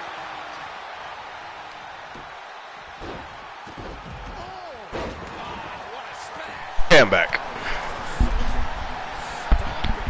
Good Lord, Big Papa Pump is stopping a mudhole in Eddie Detair at the moment. Oh! Snap DDT, spoke way too soon there apparently. How's this match been going anyways? I mean, I just got back and I saw Big Papa Pump stopping a hole in Eddie Detair, and I see Razor out there going to town on Rick Steiner, but has that been the tale since the bell rang, or? Where did you guys go? Yeah, they've been. Oh, there you are. They've been so far. Rick Stein. So far, starts. Wow! Holy shit! The Public Enemy won already? No way! Who's it gonna be, man? Wow! Ladies and gentlemen, the winners of the match, and moving on to the semi-finals of the Gold Rush Tournament. From Team Boss Apollo and Team Leo King, Demon Razor and Eddie Detair. Oh, he crushed The his head. Public Enemy. You see that special? He crushed his head. Wow. Watch that. That was insanely fast. That's right up there with the first match. Was that faster than the first match? Yeah, it was faster. Whoa. We are one match away from the semifinals already. Holy hell. Alright, final match in the quarterfinals. It is RK Bro, the Viper Randy Orton, and the original Bro, Riddle, taking on Demolition, the Terror Johnny Braddock, and Cyborg Adam Colossus. And I got Demolition all the way on this one. I don't know about you guys, but did you watch their matchup against the Street Profits in the YouTube Development League? What a match. See, Demolition, they always did. Demolition is a hard team to beat. They are. They tough. I was excited that they came out looking like the OG Demolition. Mm-hmm. It's going to be an interesting matchup, though. Now I think I gotta change my outfit to make it look like. Well, I think my outfit cool. I don't think I gotta change it.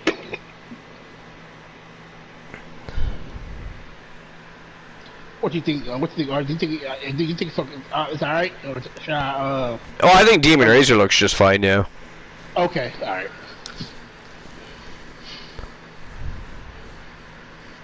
Yep.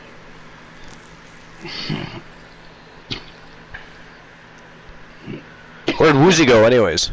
He said he'd be back. Oh, okay.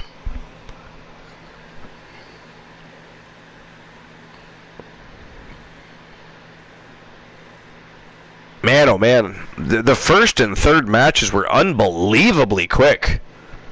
If we lose the second match, I don't care. As long as we won the first match. As long as we don't pull an Archer and lose in the first round. Well, that already counts because you did get cheated. How you know you got cheated on every single match you lost? Oh, I know. I'm surprised he didn't get cheated last night. I know, right?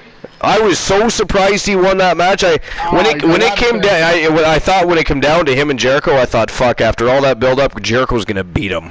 Yeah, and then he won't just have beaten The Rock and Austin in the same night. It'll be The Rock, Austin, and Archer in the same night, and we can't have that. Damn it, we cannot have that. That is ghastly. Yeah, I know why, because you had different referee. That's why. He wasn't the same referee. Yeah, that's true. But see, then you beat all of them. You pinned all of them. Yeah, Archer pinned everybody. Yeah. Yep. Which was even more impressive when you think about it. It was. You know what? This YouTube Development League, I am loving it because everybody gets a chance to fight everybody. Yeah, everybody, not just. Yep, because rosters. Yeah, because during. Nobody safe. Yep.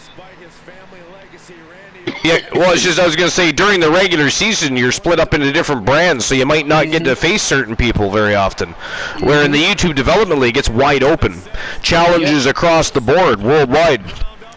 Yep, it is. And that's what I like about it because ain't nobody safe. You nope. Ain't nobody safe. We should put, you know what, on a question on a YouTube request, man, I'm gonna put Mr. T versus Poindexter. Mr. T versus Poindexter, though, that would be funny. You know, man, in fact, I'll do it right now. I wonder if he would look at Poindexter and say, "You look like a fool." You like a fool. I pity you, fool. A pity fool to walk around and look like Marty McFly. A pity fool. And then Poindexter beat him. What I think gonna happen anyway. Yeah. I'm about to put it on there right now. It's gonna be a funny fight. Yeah, I still have a bunch of matches on that list to get to. Yeah. I do some here and there, and then I do other stuff as well, so. Yeah. Yeah, it's a lot of matches on there. Yeah, there is still quite a few.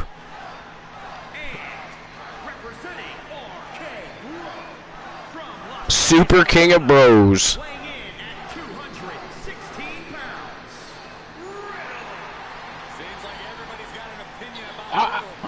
I like Riddler. I like him, but I don't know. He just.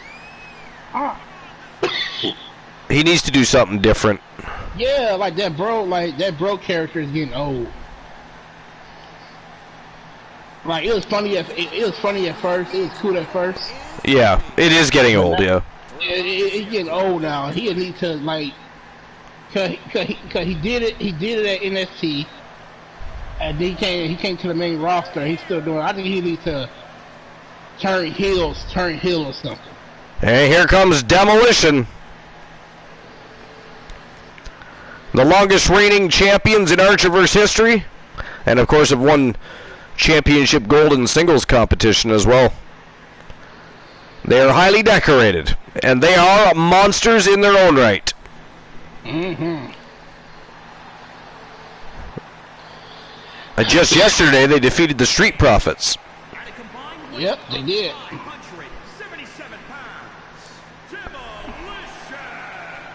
Take a look at the talent and competition here. You can see exactly why the WWE Universe is so amped up for this one.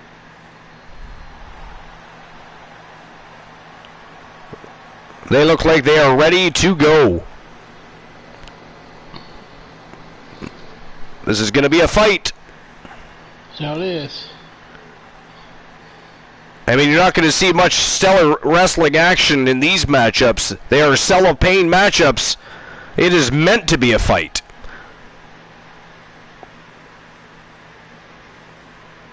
The winners of those fights are going to challenge for the World Tag Team Championships in the championship final. You know what? I don't want my team to lose. I want them. They don't need to win right now. I want you to rematch between now and the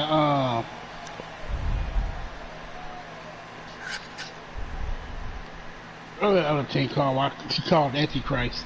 The Anarchists. Yeah, the Anarchists. I want you to rematch between the Anarchists and Elimination. I want you to rematch. Because you know they got a lot. They got heated rivalry going on for those two. It go back and forth. Yeah. But I think Demolition got more wins over them. I think. It'd be interesting. And they're the twins, right? Who, Demolition? Yeah. No, they're not twins. No. Hold on. Matter of fact, Colossus is bigger than Braddock. The twins were the disciples, Robert and Ryan Rage. Oh, they still here? Robert Rage is. Ryan Rage is on a hiatus. Oh, okay. Because that was pretty good. They was good. They were, yeah. Robert Rage is actually going to get repackaged and re-debut over in the YouTube Development League. Oh, okay. Oh, so he'll go solo for a while before he comes back with his brother? He's going solo, yeah. Okay. I mean, his brother didn't get as much screen time as he did anyways. I mean, Robert Rage was the superstar of the brothers, that's for sure. Yeah, he was.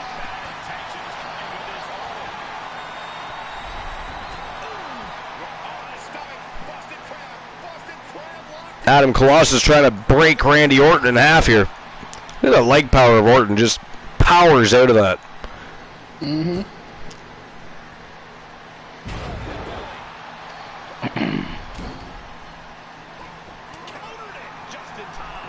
So Edge retired, right? Ain't Ray one of the only one left from the Attitude Era. Well, he wasn't in the Attitude Era. Well, no, Edge didn't retire yet. I understand. Once he retired, ain't gonna be the only one left. From those times. Jericho. Oh yeah, Jericho. Yeah. Hey, Christian. Christian. Yeah, Christian. I think Christian is still active. I don't think he retired yet. But he will probably after Edge does. Oh, okay. Or shortly thereafter, if I had to guess. Yes. Around that time.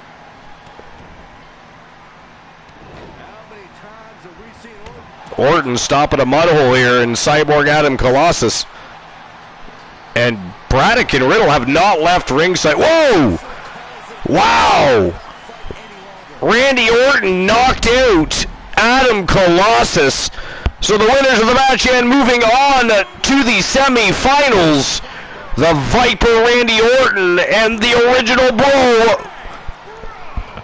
Matt Riddle. RK Bro. That beat the record. That was fast. Yeah, that beat the record. Oh my God. What is happening in this tournament?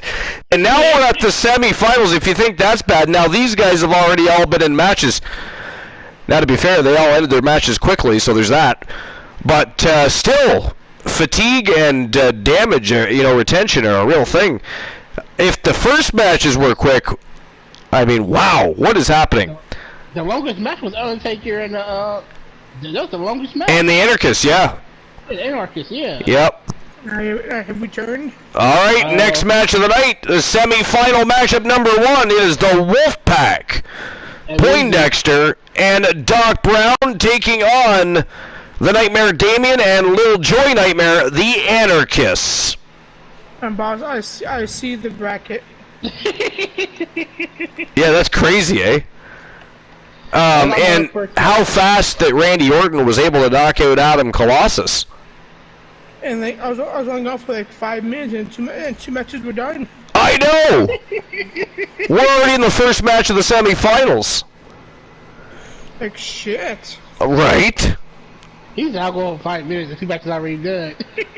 I mean, they are wasting no time in these Cellopain matches. Holy shit. And Johnny Braddock was beating the shit out of he was out of Riddle, just pounding him. But then Adam Colossus just did not pull his weight. He'll be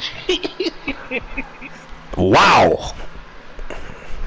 Insane. Insane to the membrane. And what was that, boss? What's for dinner? I don't know.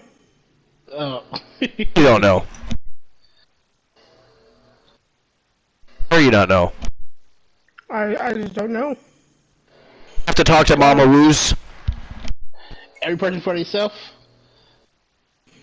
Huh? I said every person for themselves? Yeah. And what his? Yeah, that's tonight. I welcome to cook, but they can make their own food tonight. What are you having?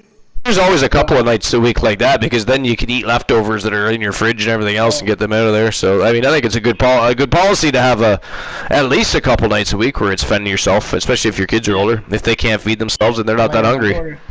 She's 20 years old, so when she come over, she do it. My other now don't read. This is gonna be good. And my other daughter, she. Do you have a boyfriend? Well, her and her baby daddy not together, so that's a good thing. So no. Nah, not. Do you like it better that way? You like it better that way? Yep, I sure do. And my other daughter, she's still in high school, so. Yeah. She's 16, so she's still in high school. Nice. Well, I mean, in my experience thus far, the male generation of today is worse than we were. Oh because, man. and I'm not saying as in sexually, but they're dumb, and girls always look for the bad boy, but the bad boys of today are stupid bad boys. Man, my daughter, baby daddy, I can't stand him. Like he haven't did nothing for the baby. He had been in the baby life. He just slow. Like I try my best. What about his parents? Do they help out? Nope, not at all. I don't think they. No, not at all. I don't. I saw her. Well, I saw her. Well, he adopted, so I saw his mom one day. I went to my house. She's a street. I speak to her either, so I keep it that way. And I told her, I said, he want something to do with him. She said no. I said, all right, cut him off then. He won't be there for the baby then. I don't have time for it. Wow. But yeah, my other daughter, she's 16, so hopefully. But the thing about my daughter, she finished school before she had a baby. And I asked for her to finish school first. I felt to finish school. I mean, we all want them to finish school before they do anything. It's whether or not they actually listen and actually do it, right?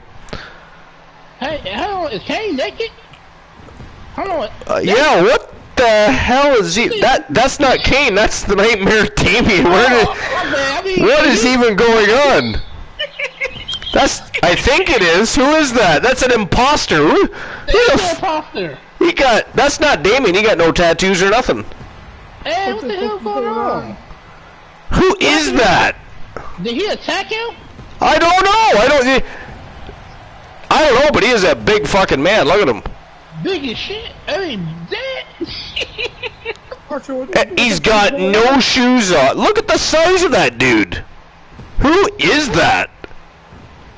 And what he did at Big Night? What the hell going on? I don't know, but look, he is like, did somebody chisel him in a granite?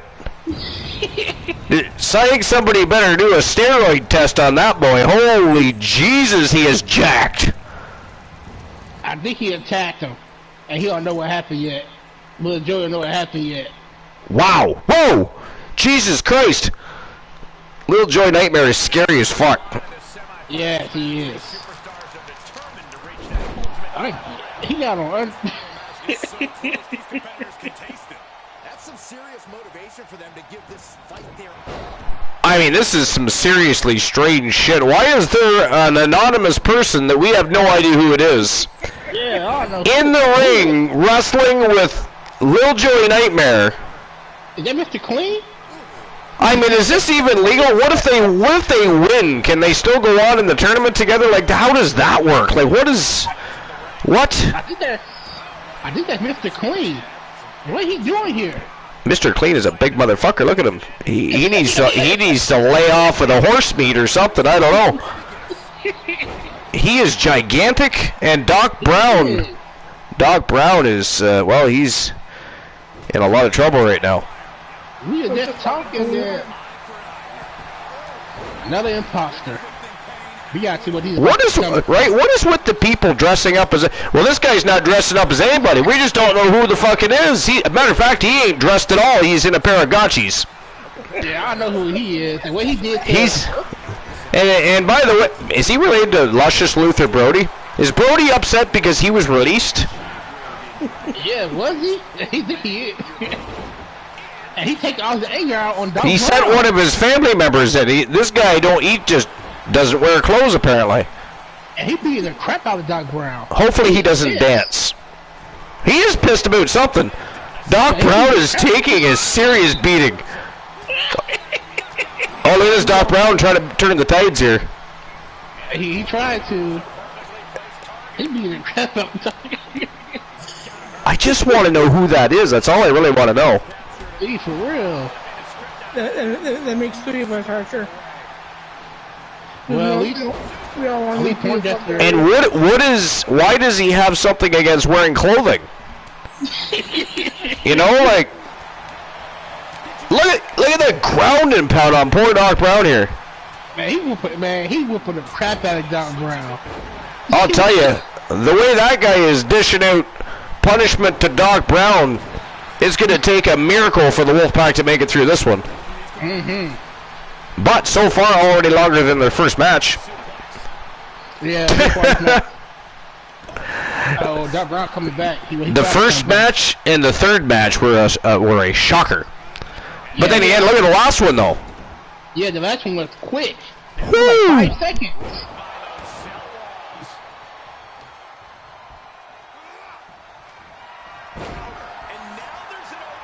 This is fucking crazy. Absolute chaos. Whoa! Big European uppercut from Mr. Clean. We're gonna go with Mr. Clean. Yeah, Mr. Clean. That's his name. I mean, we don't know who it is, but he does need to have some sort of moniker. He is Mr. Clean.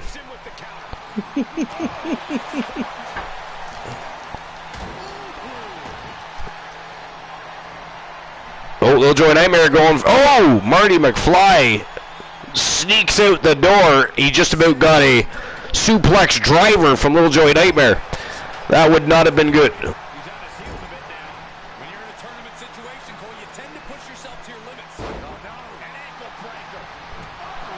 Doc Brown giving it back to Mr. Clean here. Oh, well, he was. Mr. Clean just punched him right in the mouth. Oh, and an uppercut to the jaw. That guy is a monster. He's a savage.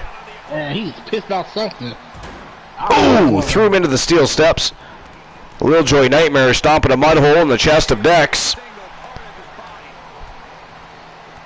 You know, this has been one of the longer matches of the afternoon, but at this rate, the anarchist. Can we call them well, can we even call them anarchists, because like that is not the Nightmare Damien. Unless he had all of his tattoos lasered off and had his hair all shaved off and decided he didn't mind being butt naked. You know? Well, who hired Mr. Clean then? I don't have an answer to a lot of things right now. Let me tell you. So far they can't. The Wolfpack game, they can't get their ass whooped. Oh, a spear out of nowhere by Dex. Oh, out of nowhere. Just exploded with it. Look at this, he's going upstairs here now. Dex gonna take to the skies. And Mr. Clean getting thrown around by Doc Brown here. Doc Brown finally has the upper hand. Looks like it's... Oh! Got punched right in the mouth again, though. Every time I say that, he gets punched in the face. I really shouldn't talk. It's almost like brutality being, you know, dished out to Doc Brown every time I talk about him. Dex with a crossface. KO right there. If he can hold on. Nope, he tapped him out. Oh! Doc just put clean right through the... And the Wolfpack wins. That is it. That is all. I don't know if it was putting Mr. Clean, the imposter, there through the cell wall, or if Lil Joey Nightmare got knocked out by Dex. We'll have to watch the replay and find out, maybe. But either way, the winners of the match from Team Froggy Mothlegs, Doc Brown, and Poindexter. It is Doc and Dex. The Wolfpack moving on to the championship. No, sorry, the tournament final. I almost skipped them right to the end. How dare you? Oh, now he's walking on air. At the rate these matches are happening, we may as well. I mean, is the next match going to happen, or will it be a 30-second matchup? Now he been. What the heck going on? That was too funny.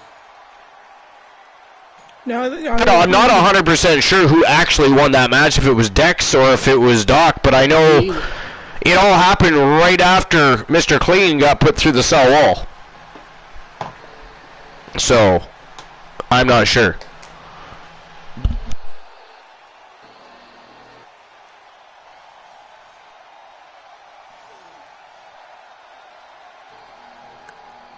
Alright, so on to the next semi-final matchup. I can't even believe I'm saying that already, but we are already on to the second semi-final matchup. This is nuts. Alright, so next it is Public Enemy. Demon Razor and Eddie D. Terror from Team Boss Apollo and Team Leo King taking on RK Bro. And that is the next match on the docket. Let's get the show rocking and rolling. Who is going to face the Wolfpack? We are going to find out. It is showtime and go time. Let's go. Yo, we going to Public Enemy, right, Woozy? Huh? You want Public Enemy? What was that? I can't hear that. He wants to know if you're voting for Public Enemy. Who are they again? Who are they? Oh, nasty. All right, I'm just going to grab myself a beverage. I will be right back. Joe Link says, where's his clothes? I just noticed I wasn't reading the chat. That's the downfall of me turning off the chat that's in front of me, is sometimes I miss a lot, so I think we leave it on. Joey! What's going on, Joe Link? You've missed an absolutely tremendous Gold Rush tournament so far, and the first match of the night was a 6-villain Elimination Royale for the Women's Television Championship. That was fire too, but welcome in. Thanks for being here. Appreciate you. And guys, I'll be right back. Alright.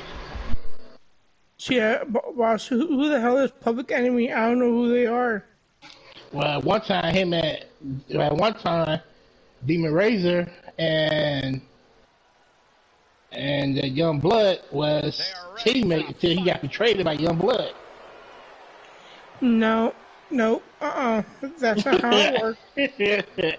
Well, I got blackmailed. There you go. That's how it happened. You got blackmailed, so you betrayed me. Well, I didn't betray. I got blackmailed. So actually, it's not betrayed. If you get blackmailed. All you had to do was let me handle the business, but you said no. No, at the time then, you wasn't nowhere to be found. I think you and your client was on vacation. When you came back, it's already too late. A lot of drama involved with this one. Yeah, still. But I got an ace up my sleeve. Oh, you do, huh? Yep. And Leo King not gonna see it coming. That's interesting.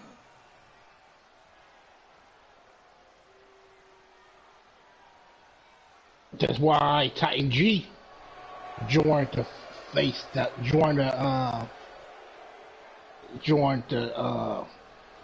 Public Enemy. We got an ace up our sleeve. Wait a minute. Okay, I think I figured it out. But I won't say a word. Well, you can say it. I don't think China G. I think Leo King's at work. You plan on betraying. You plan on betraying Leo King. At some point.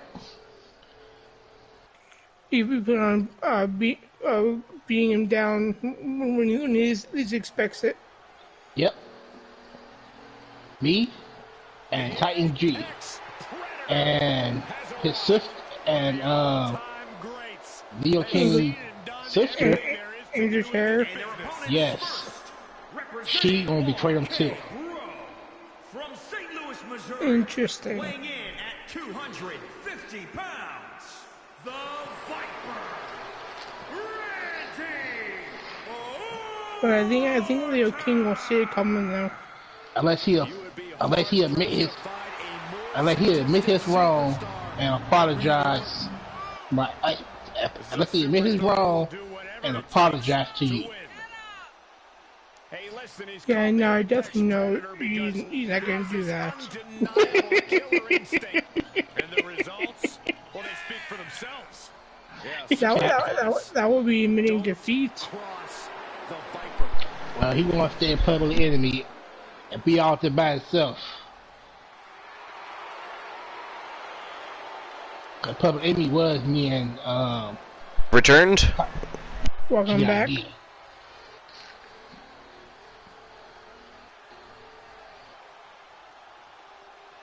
Such an impressive array of in-ring skills possessed by the Viper. So who do you guys have winning this match? After what's transpired already and some of the crazy happenings, what do you think happens in this one? So, Okay, all bro. this going on, I don't know who's going to win. People getting Okay, KO for bro. 15 seconds.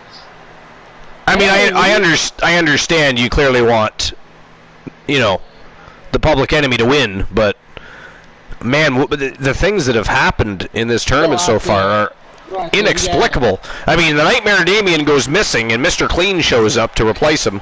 I mean, what was that about? And by the way, that was a big fail because, yeah, he got beat up at the end. Like he was whooping ass in the beginning. I thought he was going to win the match early on, but then he ended up getting the tides turned on him, got his ass whooped and knocked out. So I don't know what happened. I have no idea. Either. I don't No know. idea. Why did NWO Kevin Nash show up earlier?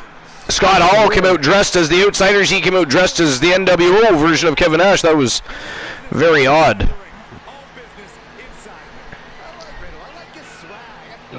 Hey. But it been so much stuff happen, so. A lot of weird things happening in the YouTube Development League today. I know that. Well, we made it out in the first round.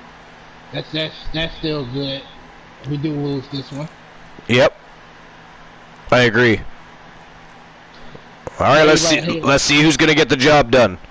Nobody liked us. That's why we got the public enemy. Again, who are they? I'm surprised the referee even wants to be in there. I would not want to be in there.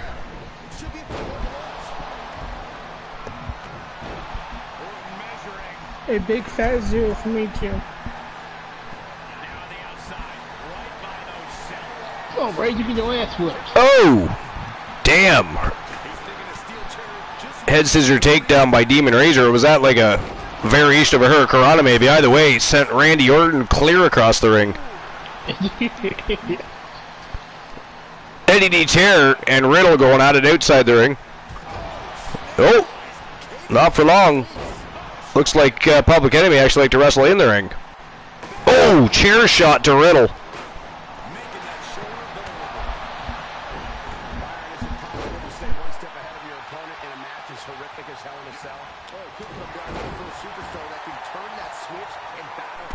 Ooh, eat defeat.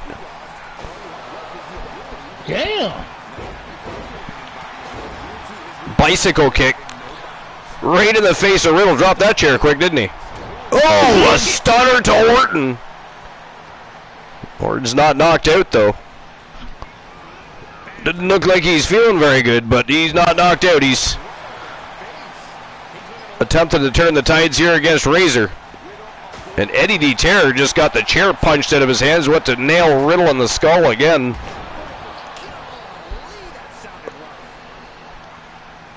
These guys are definitely having too much fun with the chair shots.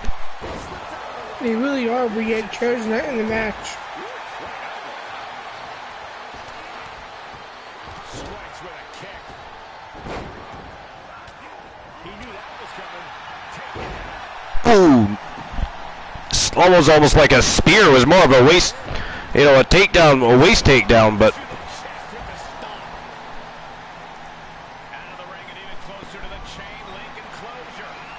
Eddie D. Terror measured up Riddle.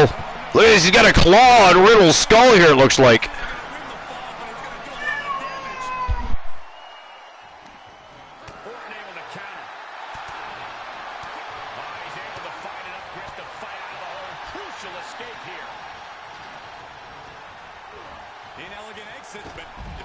Come on, Public Enemy.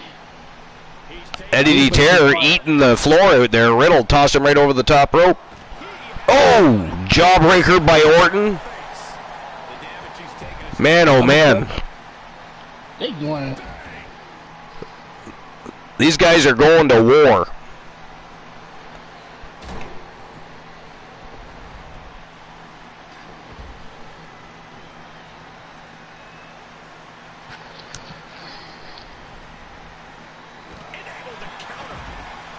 Orton ragdolling Razor. Mm-hmm. And Riddle just did the same thing to Eddie D. Terror. But nice reversal there by Razor. Oh, they're just exchanging blows here.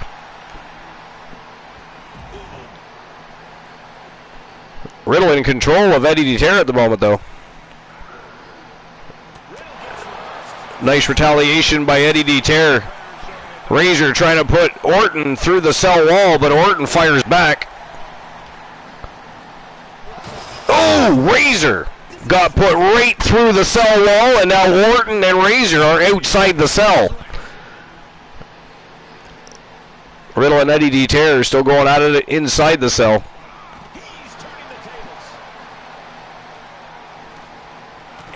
Nice retaliation by Razor, and another retaliation by Orton. Just an exchange of fisticuffs. And Archer, I had to hop off the broadcast. All right, Woozy, well, thanks for being here. Have a great day. Thank you. I'll talk to you later, I'm sure. All right, later, boss. All right, see ya. Woozy is OUT, has left the building. I don't know who won this match. It could go either way. Oh, look at this Razor climbing the cell. If we do win, we did play a good fight.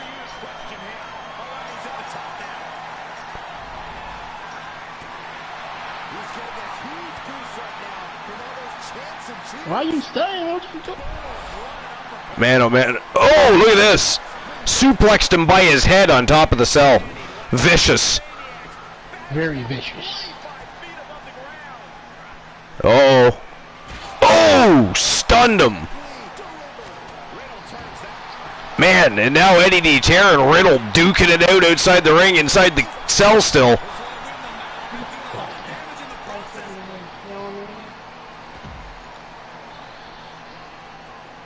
Hey, you don't stop. Maybe at some point we'll end up with all four on top of the cell. That'd be the first time during the tournament that that's happened.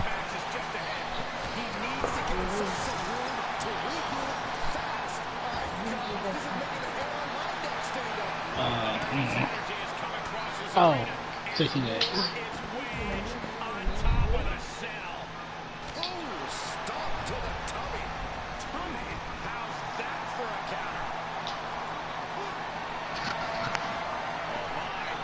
Good Lord. Look at this. Oh!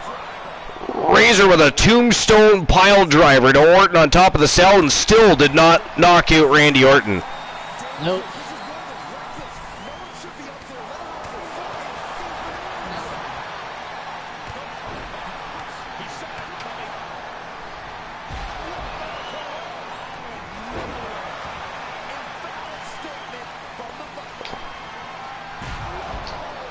Ain't no RKO is over.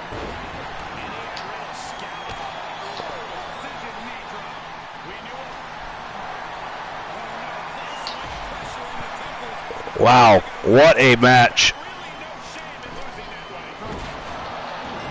Wow, there it is. That is it. That is all. Eddie Terror ends things for RK Bro. So the winners of the match, and moving on to the tournament final from Team Boss Apollo and Team Leo King, Demon Razor and Eddie D. Terror, the Public Enemy.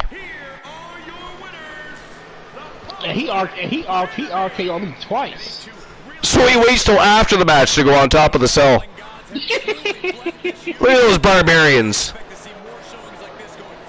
Wow. Alright. Man, that was a match. Ooh, that was a hard match. Yeah, no, that was a great match. It was. Now, this is the first time they ever meet in the ring. They never fought before. The Wolfpack and Public Enemy? No. Nope, never fought before. No, this is the first time they've ever met, and it's going to be one hell of a match. I mean, I don't even know who to go with here. I mean, I'd like to vote for both if you could, and you can't, but... Tell you the truth? I'm going to go... I'll go with Public Enemy. See, I don't know for Poindexter. He is a beast in his own right. No, and you can't go against Poindexter either. Yeah, that's true. He had a lot of great defeats. He did. He beat a lot of big name people. So for this one, it's hard to go against them. They good, but I go on Public Enemy. Yeah. Well, I mean, and again, it is your team, so it's hard to. 50-50. Is definitely going to be a tough fight. It's hard. Like I want to bet. I want my team. But it's hard to bet against Poindexter.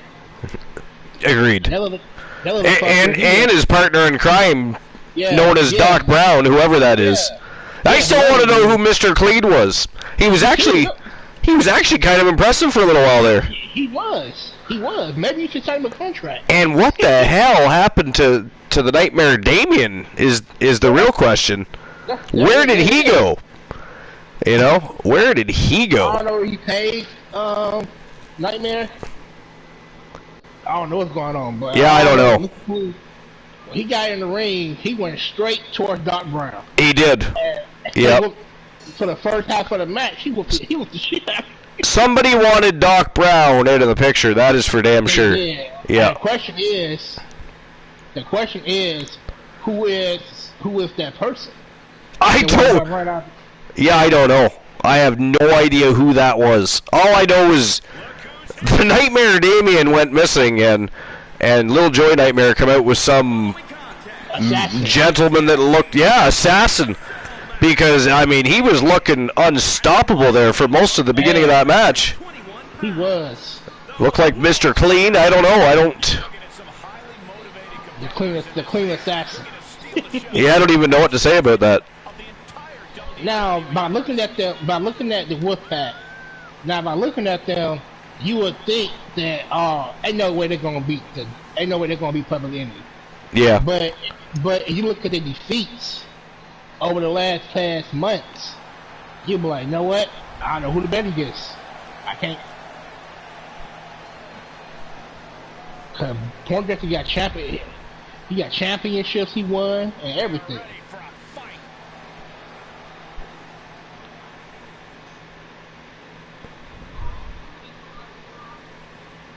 Alright, here we go. The Wolfpack are in the ring, ready to roll, and the Public Enemy are on. Whoa! Now it's happening to the Public Enemy. Now. What the heck going on? Now Demon Razor is missing. Look.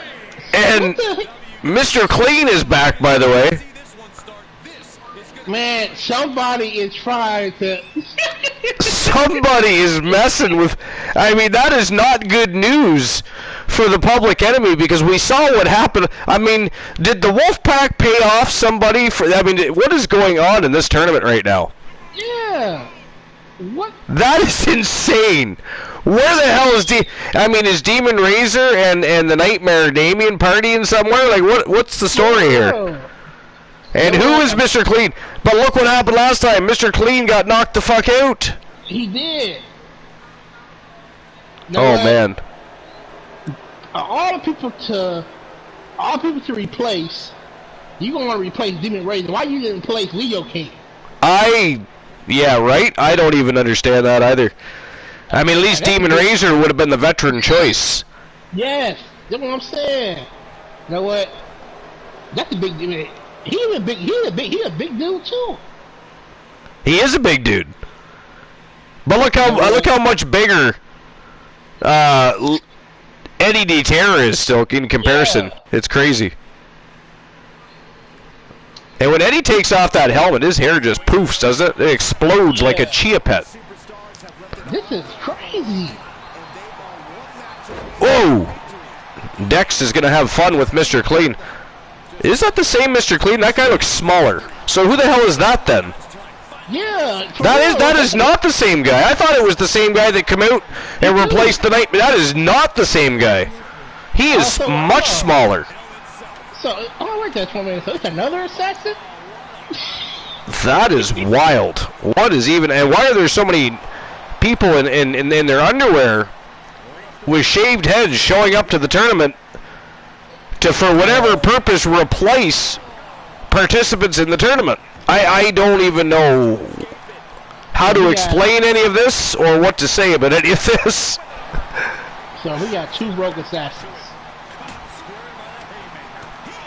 Franz Miller says, feels rigged. Yeah, we think so too. We think somebody paid. We think the Wolfpack is behind this. I think so too. Wow, see Poindexter just flips out of that. Big lariat from Dex. Just got caught with a handspring stunner though. Jesus. Mr. Clean number 2. I mean, what else do we call him? I don't even know. For real, Mr. Clean number 2. Definitely powerful. Very, very powerful. I mean, and not that Dex is very big, but I mean, he's picking the man up by the face and power bombing him basically. You could call it chokeslam, but whoa! What was that? What the heck? A 4? Was that a 450 frog splash? That was insane. And a stunner to Dex.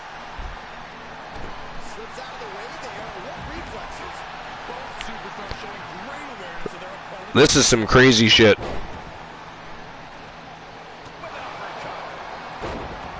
At least we got a three amigos going on here. Or a Tres Amigos.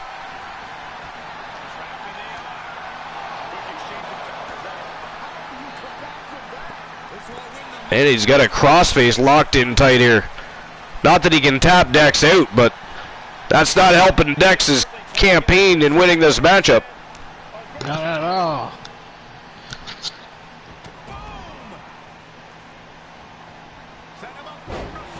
Nice side Russian leg sweep there by Dex.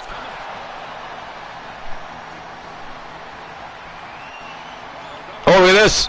Dex, oh, look at that. He fought out of it. Nice. And he retaliates with a big lariat. And now Mr. Clean. No, Dex. With a block and a retaliation. Right back on the attack. And Eddie D. Terror taking Doc Brown outside the ring. Doc Brown just ate the steel steps. Little mid-match snack for Doc Brown, adding some iron to his diet. And he is again trying to tear the neck right off the shoulders of Poindexter, but you can't win by submission. He's got to knock him out. And boss, I'm just going to be a moment. All right.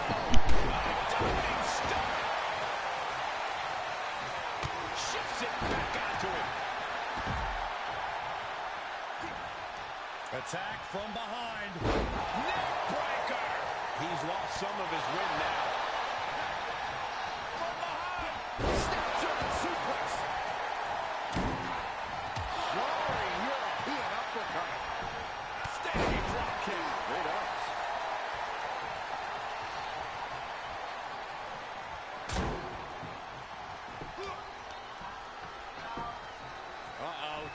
What a takedown. Fujiwara armbar. Oh, man. Had that well scheduled. All right, I'm back.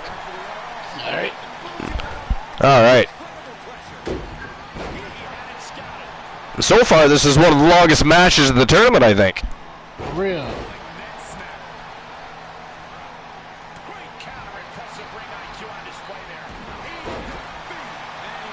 Wow.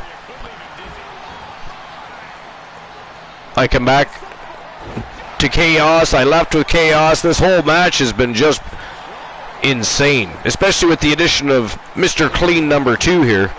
Yeah, the assassins. Somebody hired 2 assassins to take. I don't know this kind of. Wow, did you see that? Doc Brown just clotheslined Eddie DeTerra right over the steel steps. I don't think I've seen that before. Yeah, that's new. That's hilarious. I love it. And now Deck's going to return the favor and lock that same submission on to Mr. Clean.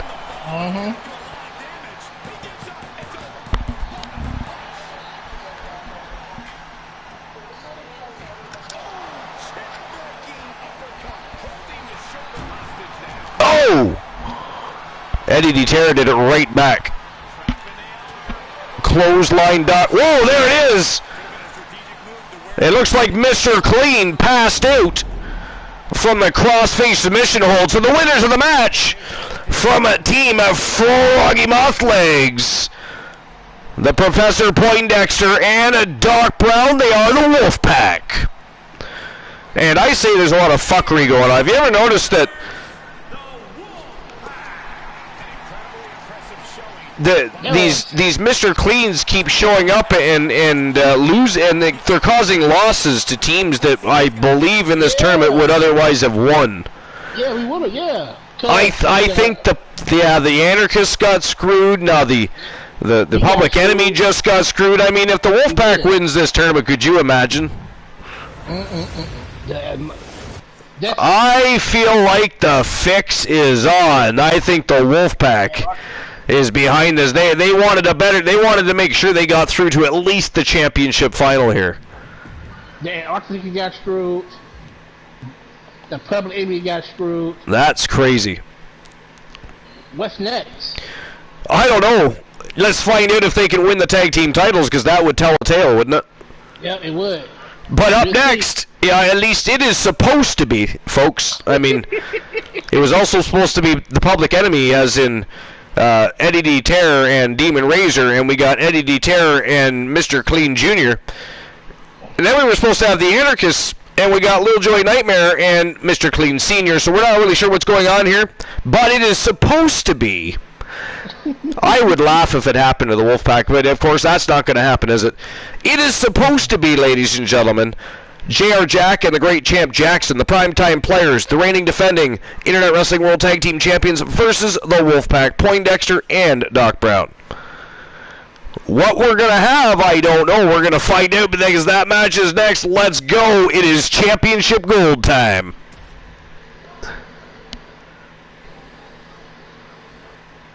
Man, I've got to tell you, I don't know what to expect now.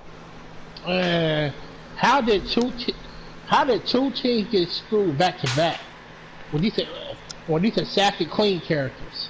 Yeah, I have no idea. No idea what's happening. I am just as confused and surprised as you are.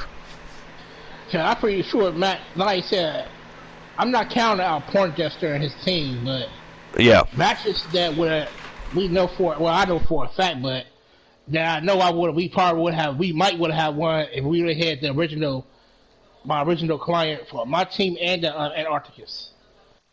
So that's kind of, I don't know, a lot of weird stuff going on lately. A lot of weird stuff. Absolutely. That's maybe an understatement at very best. Mm-hmm. We're moments away from the championship final. Either the primetime players are going to defend their titles, or the Wolfpack will be the new Internet Wrestling World Tag Team Champions. What do you think? If you're forced to bet here, who you going with, the champions or the challengers?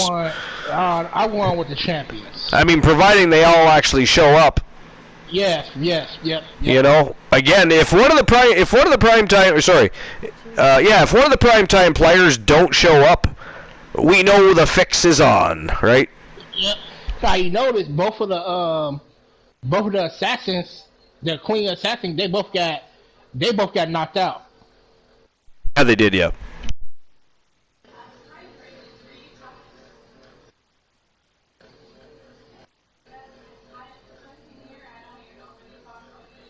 I found out right about now. Or now. Maybe now? How about now? There we go! Good God. The video production team must do better. They have to. They gotta do better. We go to another network. Alright. Well, the Wolfpack are here. Both Poindexter and Doc Brown. How surprising. Right, what a shock.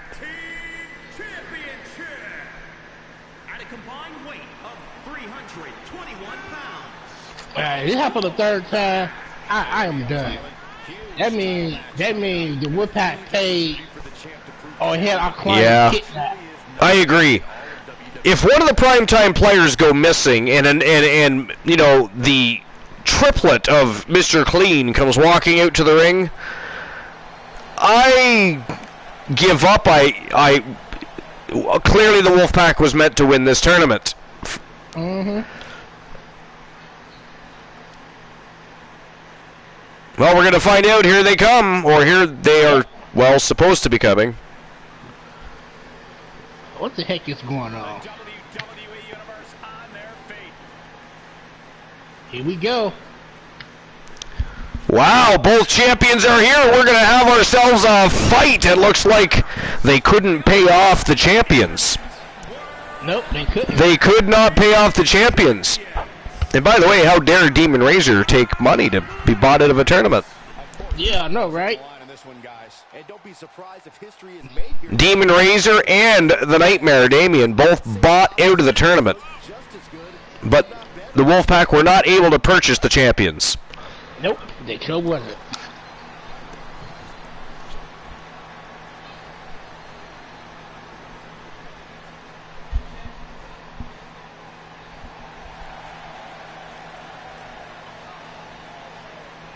But anyways, I have to go with... Now go up to primetime players. Now. Yeah, I think I'm going for the champions here. I think the champions retain. I think the antics displayed by the Wolfpack are going to backfire here. Yep, it is. Whatever they did, well, I think they did. I think they drugged Demon Razor. Maybe that's it. That could potentially be the case. Slip something into their drinks. And they found him a partner with assassins. They found two Mr. Queens to be in the tournament. And somehow both of the Queen 1 and Queen 2 got knocked out. Be a moment. Alright. Interesting to see who will gain the early advantage for their team in this match for the tag titles. Momentum is always so vital in a tag match. No one knows that better than the champions. I look for them to come out of the gate strong. Hamstring crushing knee strikes. Repeated strikes. He's got the answer for that one. Absolutely no telling what's underneath the ring tonight. He's got his hands on the back. One home run. Sinking elbow. And now the most dangerous area inside the cell. The stomp in every submission time. It's a dragon sleeper. This won't win the match, but it's well-placed knees trying to find a way out. It's over a kick. Ooh, right to the arm. Big forearm, but wait a minute. He's able to fend off the attack. He gets set down to the floor.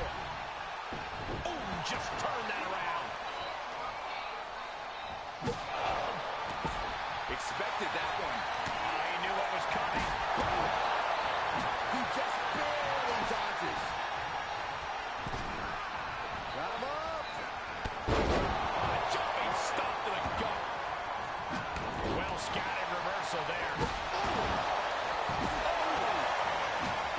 Oh yeah, I'm back. Sorry about that.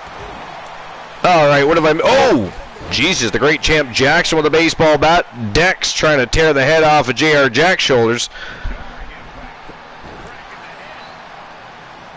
Has that basically been the tail of the matchup thus far? Yeah. Wow. Ooh, Doc Brown misses a cross body off the ropes. And gets hit with a ball bat right in the head for his efforts. Great champ Jackson, pretty good with that bat. Did he play baseball? Damn. J.R. Jack with a basement dropkick right to the head of Dex. Wow. Springboard moonsault by Jack. Doc Brown. Looks like he has the great champ Jackson at his mercy for the time being.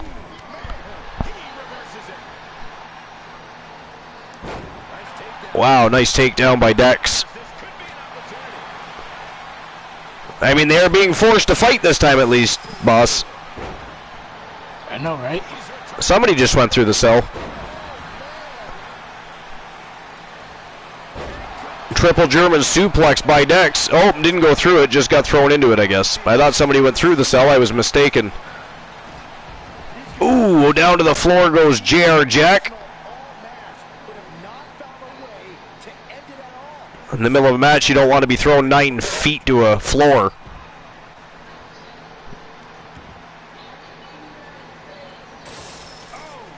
Face first into the cell goes J.R. Jack. Poindexter really doing a good job of pressing the action and maintaining control of J.R. Jack, the much bigger contender, by the way. I think if they win, I think if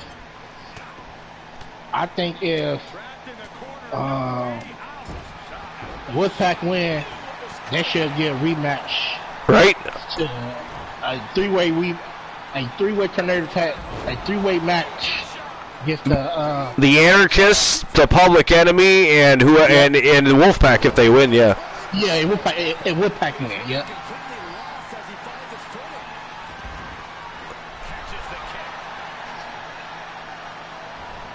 Oh, double axe handle busted open the great champ Jackson, but did not knock him out.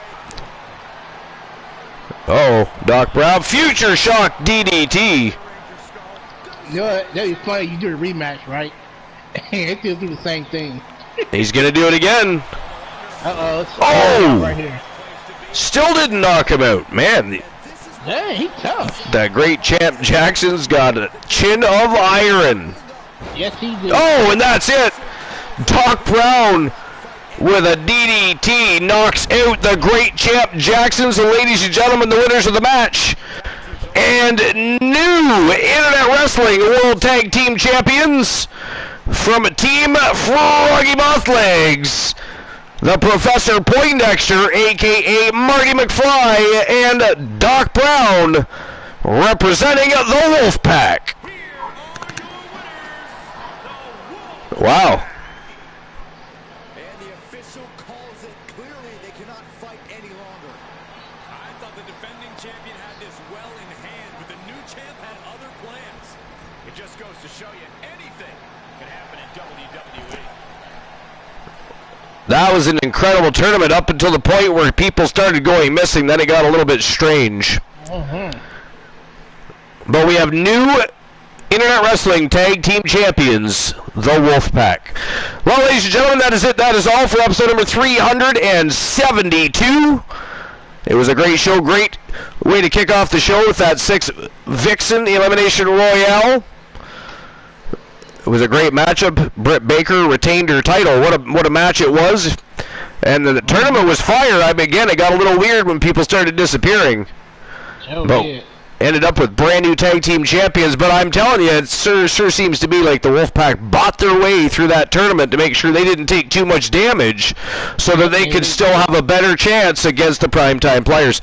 Very suspicious. But They drug. I mean, something weird happened. Something weird happened. But that is all for this episode. It was an Archivers special event for the YouTube Special Edition. This YouTube Special Edition, the YouTube Development League, and of course we'll see more action in the YouTube Development League later on. But for now, it is all she wrote, and we will see each other tomorrow night over on Twitch TV, 10:30 p.m. Eastern Standard Time for the Archivers Wrestle Wars. They are back on the road to Fall Brawl. Intense in-ring action, fiery feuds, and a whole lot of lusting over championship gold. So it's going to be a fire week as we head into Fall Brawl. But thanks for tuning in, and we will see you then. Have a great day and evening.